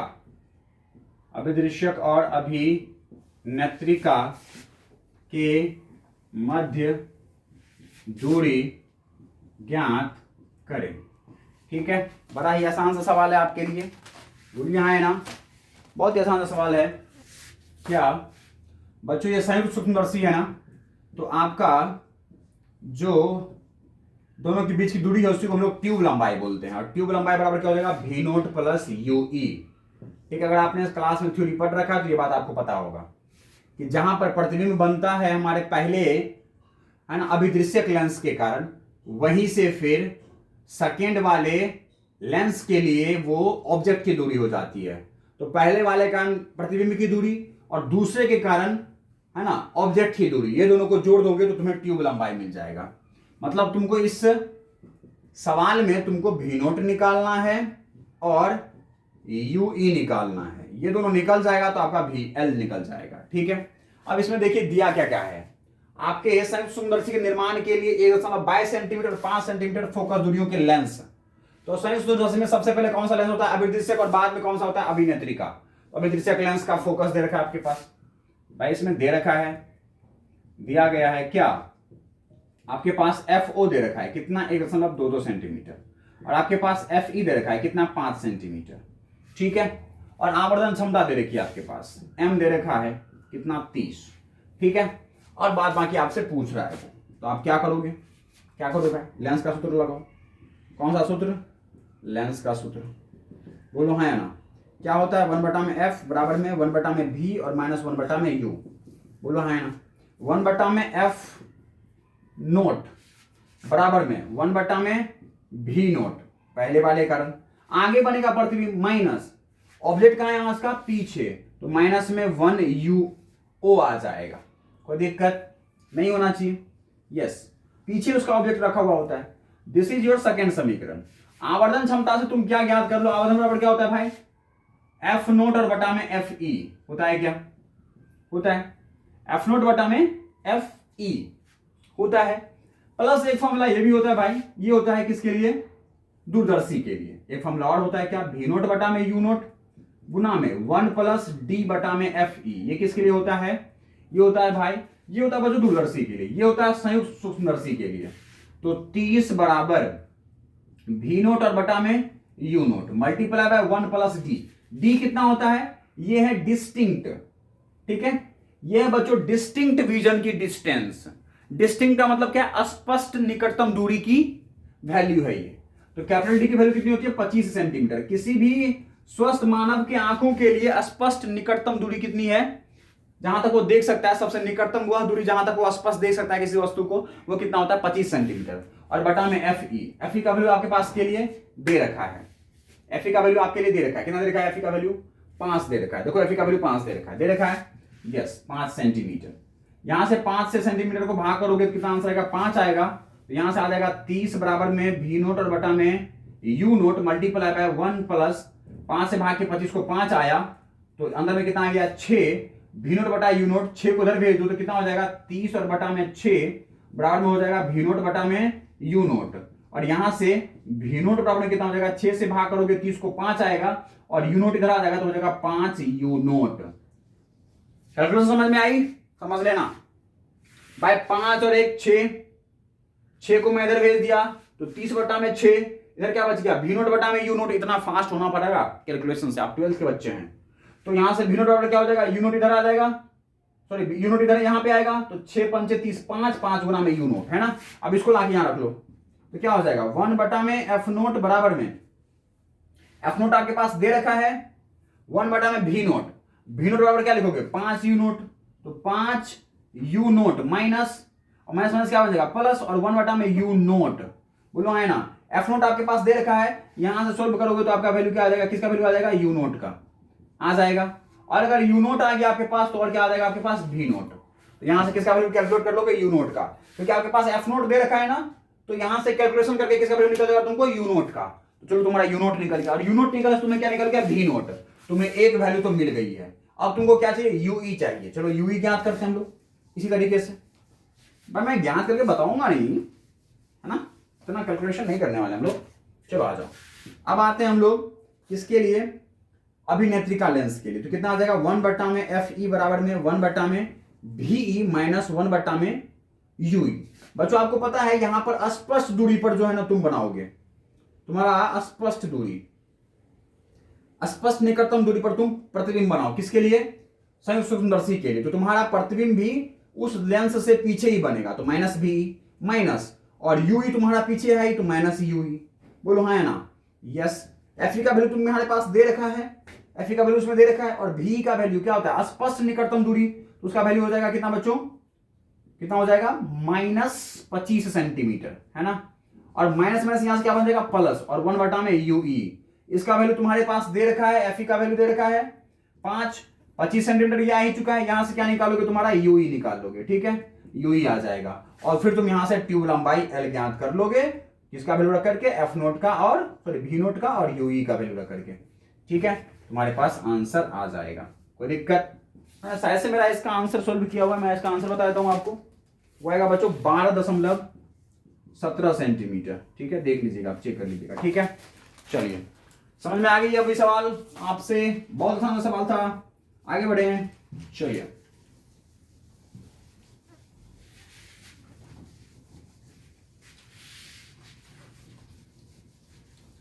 आपका एग्जाम वाला कैलकुलेटर लेके नहीं बैठा होगा आपका वैल्यू चेक करने के लिए, बस आपका कैलकुलेशन, बस आपकी जो है डेरिवेशन देख करने वाली है ना। तो इसीलिए आप सावधानी से करेंगे, आपका कुछ कैलकुलेशन करने में प्रॉब्लम भी हो जाएगी तो आपको पूरे मार्क्स मिलेंगे, क्योंकि वह आपका पूरा का पूरा जो है वह कैलकुलेट डेरिवेशन देखने वाला है कि आप कैसे कैसे सवालों को निकाले हैं। वही मैं यहाँ काम कर रहा हूँ, क्योंकि अगर मैं सवालों को सोल्व करने यहाँ पर बैठ गया, आंसर तक पहुंचने लगा तो मुझे बहुत सारे टाइम लग जाएंगे, और अभी एग्जाम का टाइम है, मुझे बहुत सारे सवाल बताने हैं आपको। इसलिए बच्चों कुछ गलत मत सोचना कि सर को सोल्व करने नहीं आता है, सोच लोगे तो तुम्हारे लिए गलत हो जाएगा। ऐसा मत सोचना, ऐसा मत सोचना भाई, मेरे भाई, ऐसा सोचने से आपका दिन खराब हो जाएगा।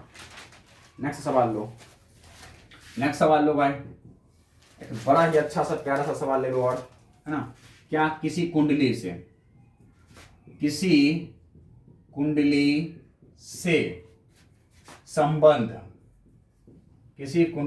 संबद्ध चुंबकीय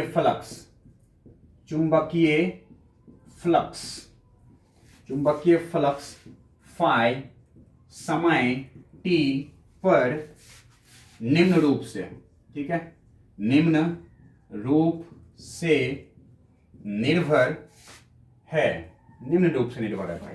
कैसे? फाई बराबर में 2t square minus 4t plus 5 है ना, वेबर में दे रखा है आपके पास, कोई दिक्कत? जबकि कुंडली का प्रतिरोध और कुंडली का प्रतिरोध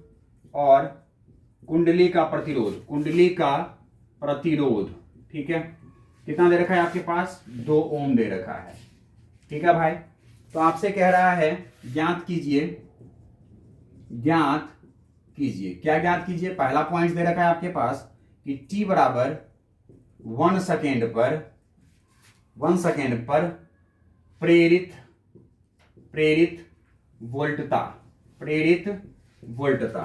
और दूसरा दे रखा है आपके पास t बराबर 0 सेकेंड से t बराबर 1 सेकेंड के समय अंतराल, 1 सेकेंड के समय अंतराल, ठीक है, समय अंतराल में प्रेरित आवेश का मान, में प्रेरित आवेश का मान। ठीक है, ये दे रहा है, ये पूछ रहा है आपसे बच्चों। चलिए पहला सवाल सोल्व करें। पहला हल देखें। देखिए आपसे पूछ रहा है t बराबर 1 सेकेंड पर प्रेरित वोल्टता। भाई जीटा बराबर क्या होता है, d5 बटा में dt। बोला था हमने, कभी बोला था आपसे, कभी बोला था? यस। आपके पास बच्चों फाइ दे रखा है, तो क्या लिखोगे यहां से, और इसको बच्चों यहां से d5 और बटा में dt भी लिख सकते हो अगर अवकलन करना पड़े मुझे तो आ जाएगा d और मल्टीपल होगा फाइ। फाइ क्या हो जाएगा यहां से 2t स्क्वायर माइनस 4t और प्लस 5 और बटा में dt। समय के सापेक्ष में अवकलन कर लो। 2t स्क्वायर का अवकलन कितना होगा 4t माइनस 4t का कितना होगा 4 और प्लस कितना हो जाएगा 0 और बटा में क्या हो जाएगा डेल्टा t। सापेक्ष में कर दिए तुमने। अब तुमको t बराबर कौन से सेकंड पर 1 सेकंड पर पूछ रहा है, ये फ्लक्स प्रेरित विद्युत वोल्टता, तो यहां से जीटा बराबर क्या आ जाएगा, t का वैल्यू कितना रखोगे 1 सेकंड, तो कितना हो जाएगा 4 गुना में 1 और माइनस 4। बोलो है ना, बोलो हो जीरो आ गया क्या वैल्यू 4t माइनस 4, 4t और माइनस 4।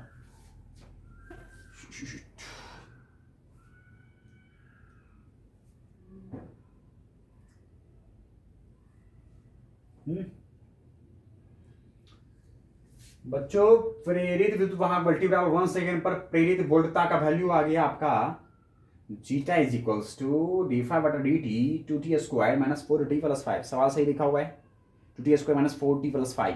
ठीक है, यस। तो आपका प्रेरित विद्युत डेल्टा 5 बटा delta t that is 2t square 4t minus 4 and then t minus 4 plus 0 1 second पर zeta is equals to 4 multiply 1 minus 4। ठीक है, दैट मीन्स ये बच्चों 0 वोल्ट आंसर आ रहा है। ठीक है, 0 वोल्ट आंसर आ रहा है। क्या हमारा आंसर सही है, क्या हमारा आंसर सही है? देखिएगा एक बार, कमेंट जरूर कीजिएगा इसके आंसर के बारे में। ठीक है, आज ये सेकेंड पर t बराबर 0 सेकेंड से t बराबर 1 सेकेंड के समांतराल में बीच में आपको प्रेरित आवेश का मान बताना है। प्रेरित आवेश का मान बताना है। किसका मान बताना है? प्रेरित आवेश का। ठीक है, तो देखिए आपको पता है व्हाट पता है व्हाट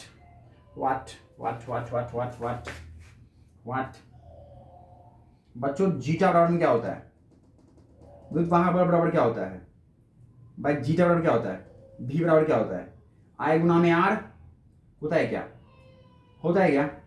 तो क्या हम लोग यहां से लिख सकते हैं कि आई दैट मीन्स डी क्यू बटा में डी टी और गुना में आर लिख सकते हैं, बराबर डेल्टा 5 को क्या लिख सकते हैं d5 और बटा में dt लिख सकते हैं क्या, कोई दिक्कत?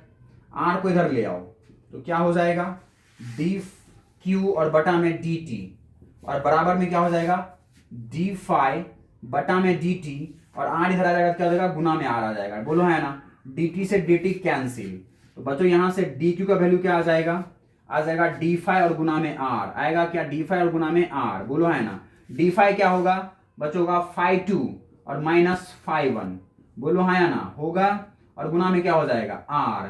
ये phi 2 क्या है 1 सेकेंड पर और phi 1 क्या है 0 सेकेंड पर फ्लक्स, तो phi 2 तुम्हारे पास दे रखा है, phi 2 यहां से निकाल लो, कौन सा वैल्यू रख करके 1 सेकेंड रख करके, यहां पे t बराबर 1 रखोगे तो कितना आंसर आएगा 2 माइनस 1 सेकेंड रखोगे तो माइनस 4 और प्लस 5, तो 5 और 2 7 में से 4 गया तो 7 में से 4 गया तो 3, तो बच्चों यहां पर 3 वेबर बचेगा। बोलो है ना, माइनस 5 1 का मतलब कितना है 0 सेकेंड, ये भी 0 हो गया, ये भी 0 हो गया, कितना बचा 5, यहां पे कितना आ जाएगा 5 वेबर। बोलो है ना, और मल्टीप्लाई बाय क्या r, तो r कितना दे रखा है यहां पर आपके 2 ओम है ना, यहां से आप फाइंड आउट कर लोगे आंसर आ जाएगा। यही था आपका कैलकुलेशन। बोलो है ना, समझ में आ गई? चलो आ जाओ नेक्स्ट सवाल पे। बहुत प्यारा सा छोटा सवाल था आपका। ठीक है, इसके 0 वोल्ट पर कमेंट जरूर कीजिएगा कि क्या यहां आपका कैलकुलेशन सही था, क्या आपके सवाल बिल्कुल सही थे। ठीक है, क्योंकि मैं समय खराब करूंगा बच्चों तो अभी मेरे पास बिल्कुल भी टाइम नहीं है। ठीक है, हमने कैलकुलेशन बिल्कुल सही किया है। हो सकता है कहीं कुछ प्रॉब्लम हो तो आप मुझे कमेंट करके जरूर बताइएगा, नहीं बताएंगे तो मेरे अनुसार से बिल्कुल यह सही होगा। वैसे मैं चेक कर लूंगा एक बार, है ना, वीडियोस के बाद मैं चेक कर लूंगा और फिर देख लूंगा मैं एक बार, है ना। चलिए, क्योंकि बहुत तीव्रता है आपके भी, है ना, इस क्लासेस में क्वेश्चन की जो आवृत्ति है वो बहुत तेज है, इसलिए मैं अभी समय नहीं लगा सकता। चलिए नेक्स्ट सवाल पे आते हैं। बहुत सारे सवाल मैंने आपको बता दिए। ठीक है, एक और सवाल आपके लिए, आपके इज्जत और प्यार के लिए भाई। ये देखो क्वेश्चन क्या है, बीटा 6, बीटा 6 के लिए ट्राइटियम, ट्राइटियम है ना, ट्राइटियम की अर्ध आयु, ट्राइटियम की अर्ध आयु 12.5 वर्ष है। ठीक है, कोई दिक्कत? तो 25 वर्ष के बाद कितना भाग शेष बचेगा? 25 वर्ष बाद भाग नाभिक का शेष बचेगा, नाभिक का शेष बचेगा। ठीक है, यही पूछ रहा है आपसे, है ना। ये देखो हल, देखो इसका हल, देखो हल, देख लो इसका, देख लोगे, देख लो फटाफट, देख लो तुम हल क्या होगा भाई। यहां से कैपिटल टी बराबर एन गुना में अर्ध आयु, है ना। कैपिटल टी का मतलब है किस समय पर आपसे पूछ रहा है, 25 वर्ष पे पूछ रहा है, तो 25 वर्ष बराबर एन और गुना में अर्ध आयु कितना दे रखा है इसके पास, 12.5 वर्ष। तो यहां से एन का वैल्यू क्या आ जाएगा, 25 और बटा में 12.5, यही आएगा। बोलो हाँ या ना, यही आएगा आपका, आएगा। चलो तो अब इसे तुम डिवाइड करो, डिवाइड करोगे तो पॉइंट छूट गया, 0 गया, तो कितना आ गया, 250 और बटा में 125, यही होगा। यहां से एन का वैल्यू कितना आएगा, 5 दूनी 10, 12 दूनी 24 और 25, 2 आ जाएगा। एन का वैल्यू कितना आ गया, 2 आ गया। ठीक है, चलो तो क्या तुम्हें पता है कि किसी समय नाभिक बचता है, प्रारंभिक नाभिक एन नोट की, है ना, तुलना में कितना बचता है, 1/2 के घात में एन। बोलो हाँ या ना, यही बचता है। तो नाभिक किसी समय प्रारंभ नाभिक की तुलना में कितना बचेगा, 25 वर्ष बाद कितना बचेगा, 1/2 के घात में एन। एन का वैल्यू यहाँ पे कितना आएगा, 2, क्योंकि एन का वैल्यू आपने यहां से ज्ञात किया है। तो बच्चों कितना आंसर आ जाएगा, 1/4, मतलब 1/4 बचेगा। कितना बचेगा, 1/4। नाभिक का कितना बचेगा, प्रारंभ का 1/4 बचेगा। बोलो हाँ या ना, नहीं समझ में आई ये बात, कोई तकलीफ आपको? चलो चलो भाई चलो,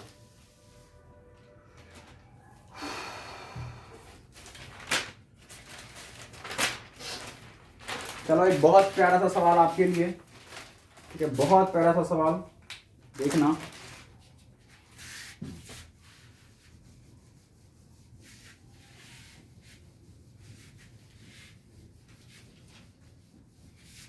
इंग्लिश आइएगा, इसे इसे इसे इसे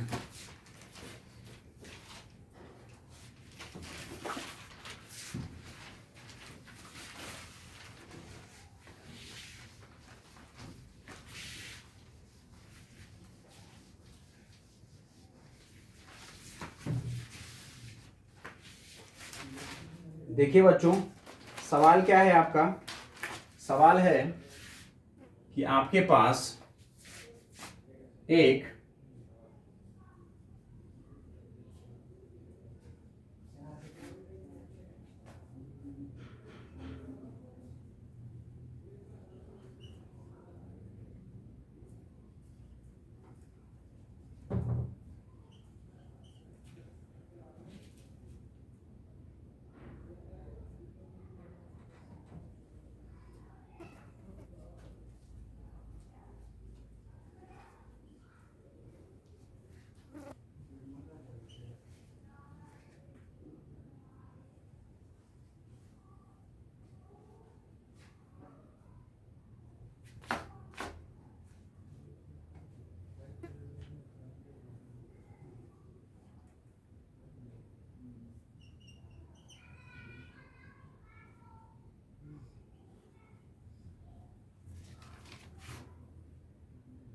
ठीक है बच्चों, ये आपका सिरा ए, ये है आपका सिरा डी। क्या आपके कैमरे में विजिबल है?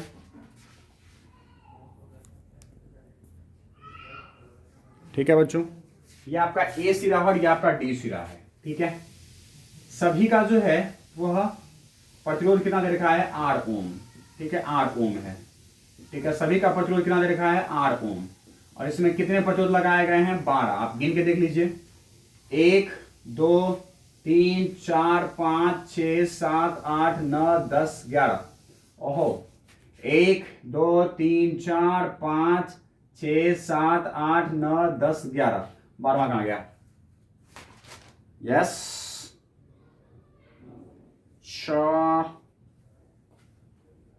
ये छूट गया क्या? एनी हा यहां छूट गया ना भाई, यहां छूट गया ना। यस, अब देखिए, अब देखिए, ये अभी 8 ओम का है ना। यस, आपका क्यू तो बना ही नहीं था। यस यस, मैं सुन लिया आपका, सुन लिया, आवाज सुन लिया मैंने, है ना। ये देखिए, तो बच्चों यहां पर मान लीजिए कि बाह्य स्रोत विकिरणतः जो है यह इस तरह से जुड़े हुए हैं। ठीक है, इसके है ना, विकिरण के, है ना, जो विकर्ण होते हैं भाई, उसके अनुदिश जो है आपको यहां पर तुल्य प्रतिरोध बताना है। इसका क्या बताना है आपको? तुल्य प्रतिरोध बताना है। क्या बताना है आपको? तुल्य प्रतिरोध बताना है। यही आपका सवाल, क्या बताना है यहां से? तुल्य प्रतिरोध बताना है इस परिपथ का। ठीक है, यस।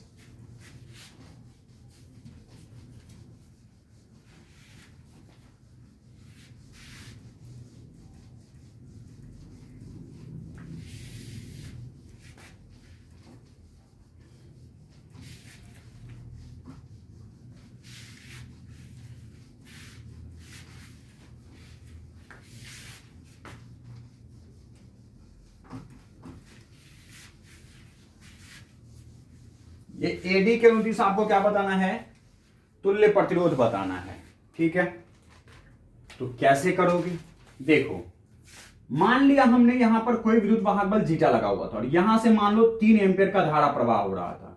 तो यहां से यहां पर आने के बाद ये 3 भागों में बढ़ जाएगा, एक इधर, एक इधर और एक इधर, क्योंकि समान प्रतिरोध तीनों भुजाओं में लगे हुए हैं, इसीलिए समान मात्रा में, है ना, ये बढ़ेगा। आई एंड आई, बोलो हाँ है ना, पक्का। बच्चों यहां तक आने के बाद ये 2 भागों में बढ़ जाएगा। इधर कितना चला जाएगा? दोनों समान प्रतिरोध, तो इसमें आ जाएगा I/2 और इसमें कितना आ जाएगा? I/2। बोलो है ना। ये वाला बच्चों जो धारा आगे ऊपर आएगा वो भी 2 भागों में, इधर जाएगा कितना? I/2 और इसमें कितना जाएगा? I/2। बच्चों जो ऊपर आ रहा है वो भी 2 भागों में, इधर I/2 और इसमें कितना जाएगा? I/2। बोलो हाँ है ना। बच्चों इधर गया I/2 और इधर गया I/2। देखो, इधर से आ रहा है I/2, इधर से आ रहा है I/2, तो इसमें कितना जाएगा? I धारा जाएगा। बोलो हाँ है ना। इधर ऊपर से जा रहा है I/2, इधर से आ रहा है I/2, तो इसमें कितना जाएगा? I धारा जाएगा। बोलो हाँ है ना भाई। इधर से आ रहा है I/2, इधर से आ रहा है I/2, तो इसमें कितना जाएगा? I धारा जाएगा। बोलो हाँ है ना। इस तरह से तुम सब में विभाजित कर सकते हो, धारा कितना जा रहा है। बोलो कोई तकलीफ? चलो आ जाओ भाई। तुम सबको पता है कि इन 2 बिंदुओं के बीच में जुड़े हुए हैं। बोलो, तो बहुत सारे ऐसे प्रतिरोध हैं जो इसके समांतर क्रम में जुड़े हुए हैं, बहुत सारे ऐसे जो श्रेणी क्रम में जुड़े हुए हैं। बोलो हाँ है ना भाई। अगर मान लो कि मैंने इधर लगा दिया प्रतिरोध, इधर लगा दिया मैंने प्रतिरोध, इधर लगा दिया मैंने प्रतिरोध, बोलो हाँ है ना, लगा दिया, और इधर मैंने बैटरी जोड़ दिया, जीटा जोड़ दिया। समझना बात से, ध्यान से समझना, कोई दिक्कत? यहां से मैंने धारा I प्रवाह कर दिया। बोलो हाँ है ना। तो क्या ऐसा होगा, क्या ऐसा होगा कि भाई इस बिंदु से निकलो और तुम किसी भी परिपथ से यहां पहुंच सकते हो, इधर से जा सकते हो, इधर से जा सकते हो। बोलो हाँ है ना। मतलब तुम्हें केवल आगे ही जाना है, पीछे नहीं आना है। आगे चलते गए, इधर से गए, इधर से गए, इधर से गए, इधर से, इधर से, इधर से, इधर से आ गए। यहां पर इधर से भी जा सकते हैं, आगे गए, आगे गए, आगे, इधर आगे, है ना। इधर पहले नीचे गए, आगे गए, आगे ऊपर गए और फिर आगे इधर आ गए। तीनों पथ उपस्थित है आपके पास। अब तुम बताओ कि यहां से लेके यहां तक ये ए है हमारे पास और ये डी है।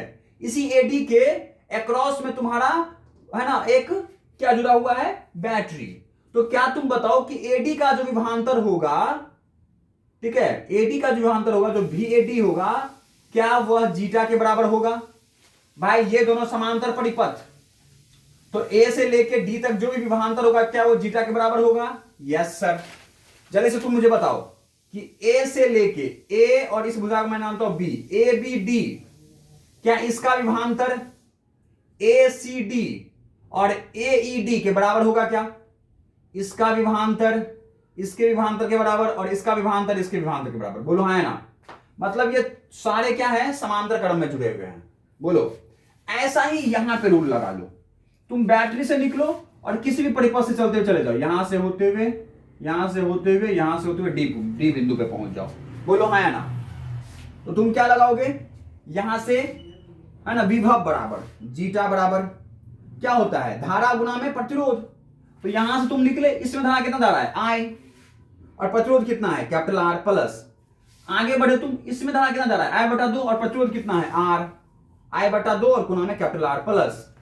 ऊपर गए तुम, कितना धारा बढ़ा है आई और प्रतिरोध कितना है कैपिटल आर, ठीक है। और तुम इस बिंदु पर पहुंच गए और एडी बिंदुओं के बीच में जो भी विभांतर होगा वो किसके बराबर होगा, जीटा के बराबर। तुमने इधर बराबर में जीटा लिख दिया। अरे बोलो हाँ, सोल्व करो इसको। जीटा बराबर में कितना हो जाएगा, 2 इधर भी गुना होगा और 2 इधर भी गुना होगा, 2 2 4 और 1 5, 5 आई आर और बटा में 2। दिस इज योर फर्स्ट समीकरण। बोलो कोई तकलीफ नहीं। अब तुम क्या करोगे, बोलो यही होगा ना भाई।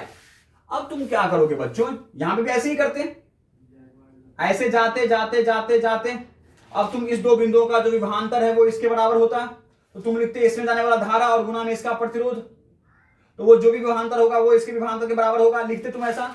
और तुम फिर क्या करते कि इसको हटा करके और तुम इसके बीच में तुल्य है ना, तुल्य एक प्रतिरोध लगा देते। तो अब जो बच्चों ये धारा है वो केवल का केवल इसी में जाएगा, तो केवल कितना जाएगा आई। अगर मैंने वहां 3i ले लिया है तो अब केवल का केवल 3i इसी में जाएगा और इसका नाम क्या होगा आर इक्विवेलेंट। बोलो हाँ है ना? यस।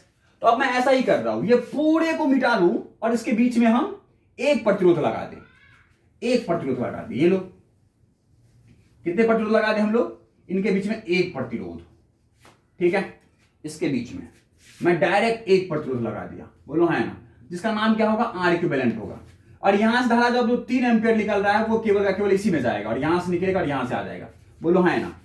तो अब मैं क्या लगाऊंगा, तुल्य प्रतिरोध परिपथ से, तुल्य प्रतिरोध परिपथ से, ठीक है।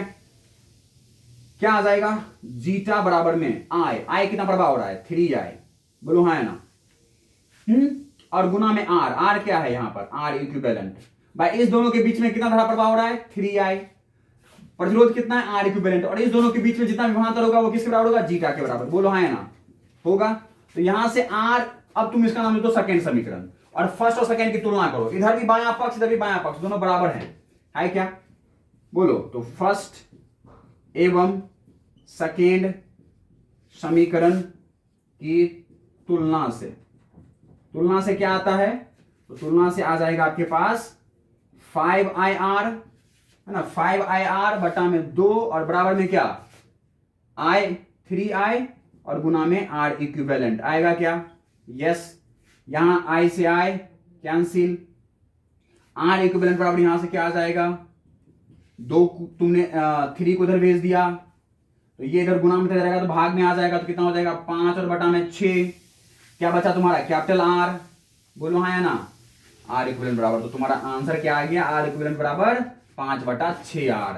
तो आज आपको एक नया तरीका मिला R इक्विवेलेंट निकालने का। ये देख लो भाई, किसी घन में 12 प्रतिरोध समान परिमाण के लगाए गए हैं तो उसके तुल्य प्रतिरोध निकालने हैं।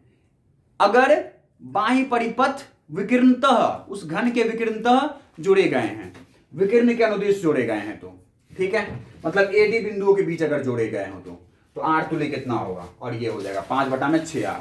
आज तुमने एक अलग तरीके से आर इक्विवेलेंट निकालना सीख लिए। चलो लास्ट सवाल, प्रॉमिस वादा रहा, लास्ट सवाल बताऊंगा, इसके बाद नहीं बताऊंगा। लास्ट सवाल आज आपके बोर्ड्स के लिए। अब इससे अगर आपने पढ़ लिया तो आपका काम बन जाएगा, ठीक है। चलिए लास्ट सवाल आपके आज के क्लास का, ये देखिए लास्ट सवाल।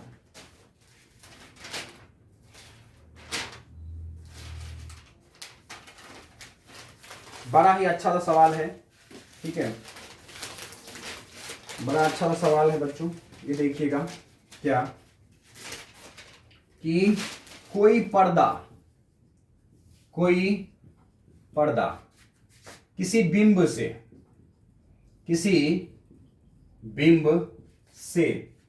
100 सेंटीमीटर दूरी पर स्थित है। इस पर्दे पर किसी उत्तल लेंस की दो स्थितियां, ठीक है, दो स्थितियां जिनके बीच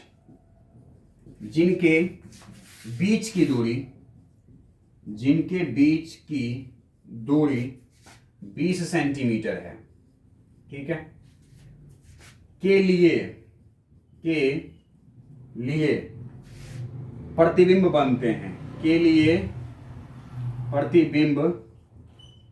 बनते हैं। लेंस की फोकस दूरी ज्ञात कीजिए। लेंस की फोकस दूरी ज्ञात कीजिए, ठीक है। देख लो, ये देख लो भाई, इसका हल देख लो, ये लास्ट सवाल है आपका, ठीक है। ये देखो, कोई पर्दा किसी बिंब से 100 सेंटीमीटर दूरी पर स्थित है। कोई पर्दा स्थित है और पर्दा पर ही बच्चों क्या बनता है आपका, प्रतिबिंब बनता है। पर्दा पर क्या बनता है, पर्दा पर प्रतिबिंब बनता है, पर्दा पर प्रतिबिंब बनता है, ठीक है। क्या बनता है बच्चों, प्रतिबिंब बनता है, ठीक है। और उसके लिए एक उत्तल लेंस का प्रयोग किया गया। तो उत्तल लेंस क्या करता है, प्रतिबिंब आगे बनाता है और वस्तु से, यहां पर मान लो कोई वस्तु रखी हुई है, ठीक है, तो उस वस्तु से इसकी दूरी दे रखी है कितना, 100 सेंटीमीटर। तो भाई लेंस से पीछे वाली दूरी, यहां से तुम दूरी मापते हो भाई, यहां से तुम दूरी मापते हो, तो पीछे वाली दूरी तुम किस में लेते हो, माइनस में। तो यहां से लेके यहां दूरी क्या हो जाएगा, माइनस यू, और यहां से लेके यहां दूरी कौन सा हो जाएगा, भी। प्रतिबिंब की दूरी, पर्दे पर ही प्रतिबिंब बनेगा, तो दैट मींस यहां से लेके यहां तक क्या हो गया, माइनस यू और प्लस भी। उसी का वैल्यू क्या दे रखा है आपके पास, 100 centimetre. This is your first समीकरण। क्या बात है, फिगर में एक समीकरण तुमको मिल गया। इस पर्दे पर किसी उत्तल लेंस की दो स्थितियां जिनके बीच की दूरी 20 सेंटीमीटर है। इस पर्दे पर किसी उत्तल लेंस की दो स्थितियां जिनके बीच की दूरी 20 सेंटीमीटर है, ठीक है। दैट मींस बच्चों के लिए प्रतिबिंब बनते हैं। दैट मींस बच्चों इस लेंस की दो स्थिति, कितनी स्थिति, दो स्थिति ऑब्जेक्ट से। तो पहली स्थिति U1 और दूसरी स्थिति U2, ठीक है, जिनके बीच की दूरी कितनी दे रखी है, 20 सेंटीमीटर। दो स्थिति लेंगे तो पहली वस्तु से स्थिति कितनी होगी, U1, और दूसरी बार में स्थिति कितनी होगी, U2। तो उनके बीच की दूरी मतलब पहला लेंस की स्थिति और दूसरे लेंस की स्थिति, उनके बीच की दूरी कितनी दे रखी है, 20 सेंटीमीटर। मतलब कहते हैं U1 माइनस U2, U1 बड़ा होगा U2 कम होगा, तो U1 माइनस U2। मतलब बच्चों आपको यहां से सेकेंड वैल्यू दे रहा है, वो क्या है, U1 माइनस U2। कितना दे रखा है आपके पास, 20 सेंटीमीटर, ठीक है। दिस इज योर सेकेंड समीकरण। अब प्रतिबिंब बनते हैं तो लेंस की फोकस दूरी ज्ञात करें। तब आपसे क्या पूछ रहा है, ये फोकस दूरी पूछ रहा है। दिस इज योर थर्ड समीकरण। इसी सबको सॉल्व करना है। चलिए फर्स्ट समीकरण को क्या आप यहां से बच्चों लिख सकते हो, क्या यहां से लिख सकते हो, माइनस यू प्लस भी बराबर में 100। तो क्या यहां से भी बराबर आप लिख सकते हो 100 और प्लस यू, है ना। ये हो जाएगा आपका चौथा समीकरण। कोई दिक्कत, कोई तकलीफ नहीं। चलो लेंस के लिए लेंस सूत्र से, कौन सूत्र से, लेंस सूत्र से क्या आ जाएगा, 1 बटा में एफ बराबर में 1 बटा में बी और माइनस 1 बटा में यू। बोलो हाँ या ना, कोई दिक्कत नहीं। चलो 1 बटा में एफ बराबर, ठीक है, 1 बटा एफ बराबर 1 बटा भी की जगह क्या रखोगे, 100 प्लस यू, 1 बटा में 100 प्लस यू, बोलो हाँ या ना, रखोगे? ओके, फिर माइनस 1/u, u तो u की जगह ही है, तो क्या आ जाएगा 1/u। बोलो कोई दिक्कत नहीं? पक्का नहीं? चलो आ जाओ। अब क्या करोगे तुम, इसको कैलकुलेशन करो, तो 1/f बराबर 1, ये u इधर आएगा और ये इधर जाएगा, तो क्या आ जाएगा -100 और -u, और बटा में कितना बचेगा बच्चों, 100 प्लस u और गुना में u, यही बचेगा, देख लो यही बचेगा आपका। चलो अब मैं फिगर वगैरह को मिटा दूं, मिटा दिया जाए। चलो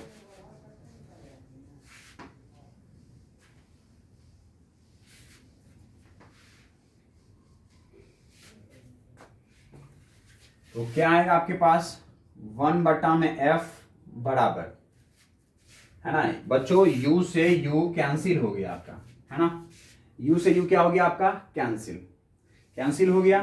चलो चलो चलो चलो चलो चलो, तो क्या हो जाएगा, यहां से -100 आया आपके पास वैल्यू, ठीक है, और बटा में कितना आ गया, 100 प्लस u और गुना में u आ गया, ठीक है, कोई दिक्कत?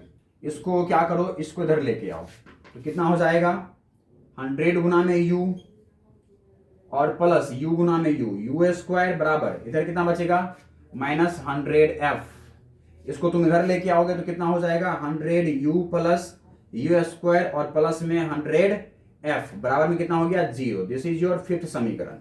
बोलो कोई दिक्कत नहीं होना चाहिए। चलो अब तुम्हें पता है यहां से ये द्विघात समीकरण है, तुम इसको सीधा भी लिख सकते हो क्या, u square plus 100u plus 100f और बराबर में कितना 0। दिस इज योर फिफ्थ समीकरण। अब तुम्हें पता है यहां से u का वैल्यू कितने आएंगे, 2 आएंगे, ठीक है, यह द्विघात समीकरण होने पर, यह द्विघात समीकरण होने पर इसके कितने वैल्यू आएंगे, 2, एक तो u1 और एक u2, ठीक है, एक u1 का वैल्यू आएगा और एक u2 का वैल्यू आएगा, वस्तु के 2 स्थितियां आ जाएंगी, है या नहीं है।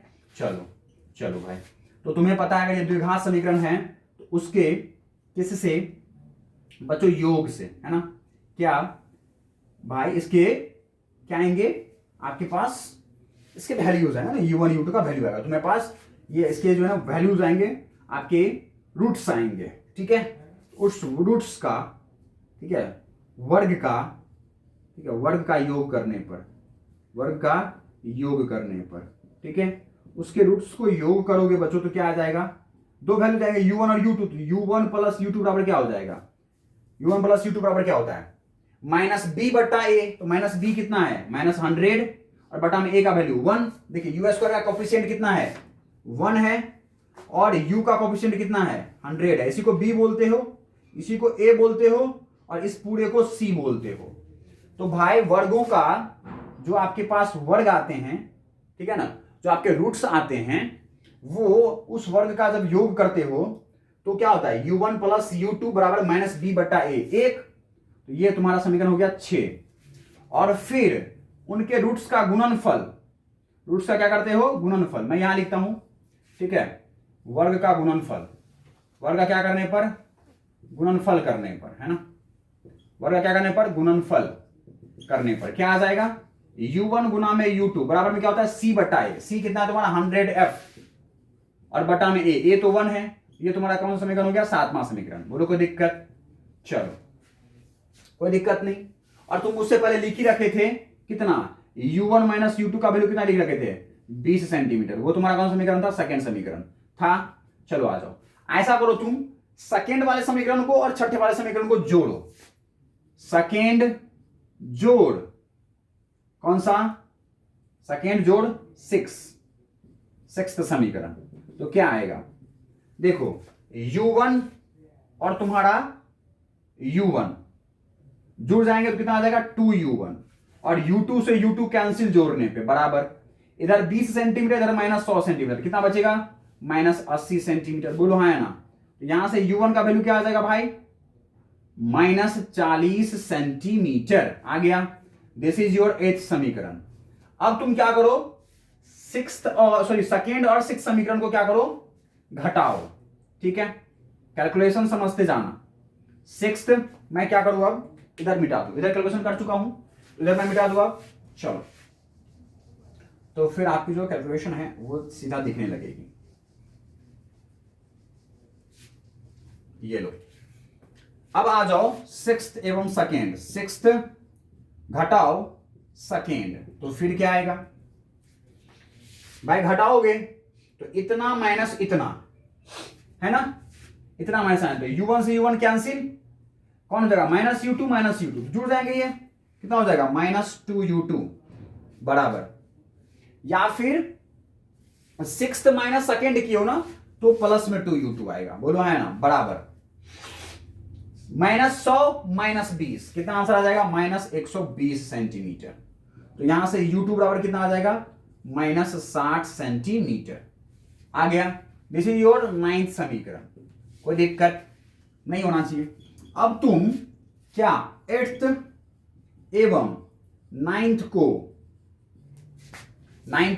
7th में रखें, 7th में रखें। अगर आप रखते हैं तो आपका वैल्यू क्या आएगा, u1 का वैल्यू कितना आया था -40 गुना में u2 का वैल्यू कितना आया था -60 बराबर 100f आया था। यहां से f बराबर क्या आ जाएगा बच्चों, f बराबर क्या आ जाएगा 6 चौके 24 और ऊपर में कितना जीरो, 2 जीरो और बटन में कितना आ जाएगा 100, 0 0 कैंसिल, कितना आंसर आ गया 24 सेंटीमीटर। आंसर आपका तैयार है, फोकस दूरी आपकी आ चुकी है। बोलो, बहुत आसान सा सवाल था ये, था ना देख लीजिएगा अच्छे से, ठीक है, कैलकुलेशन देख लीजिएगा मैंने क्या क्या किया है, ठीक है, अच्छे से देख लीजिएगा। ये सारे सवाल आप करके जाइए एग्जाम में, ठीक है, बाहर से आएगा फिर भी आप करके आएंगे, इसके अंदर से आएगा फिर भी आप करके आएंगे, और उम्मीद है कि आपका बहुत सा एग्जाम जाएगा, ठीक है। Very very best of luck. Numericals मैंने आपके खत्म कर दिए हैं, और अगर कोई इसमें प्रॉब्लम हो तो आप मुझे कमेंट कीजिएगा, बाद में आके this is your best video on numericals, solve कीजिए और आनंद लीजिए, ठीक है। Thank you all of you.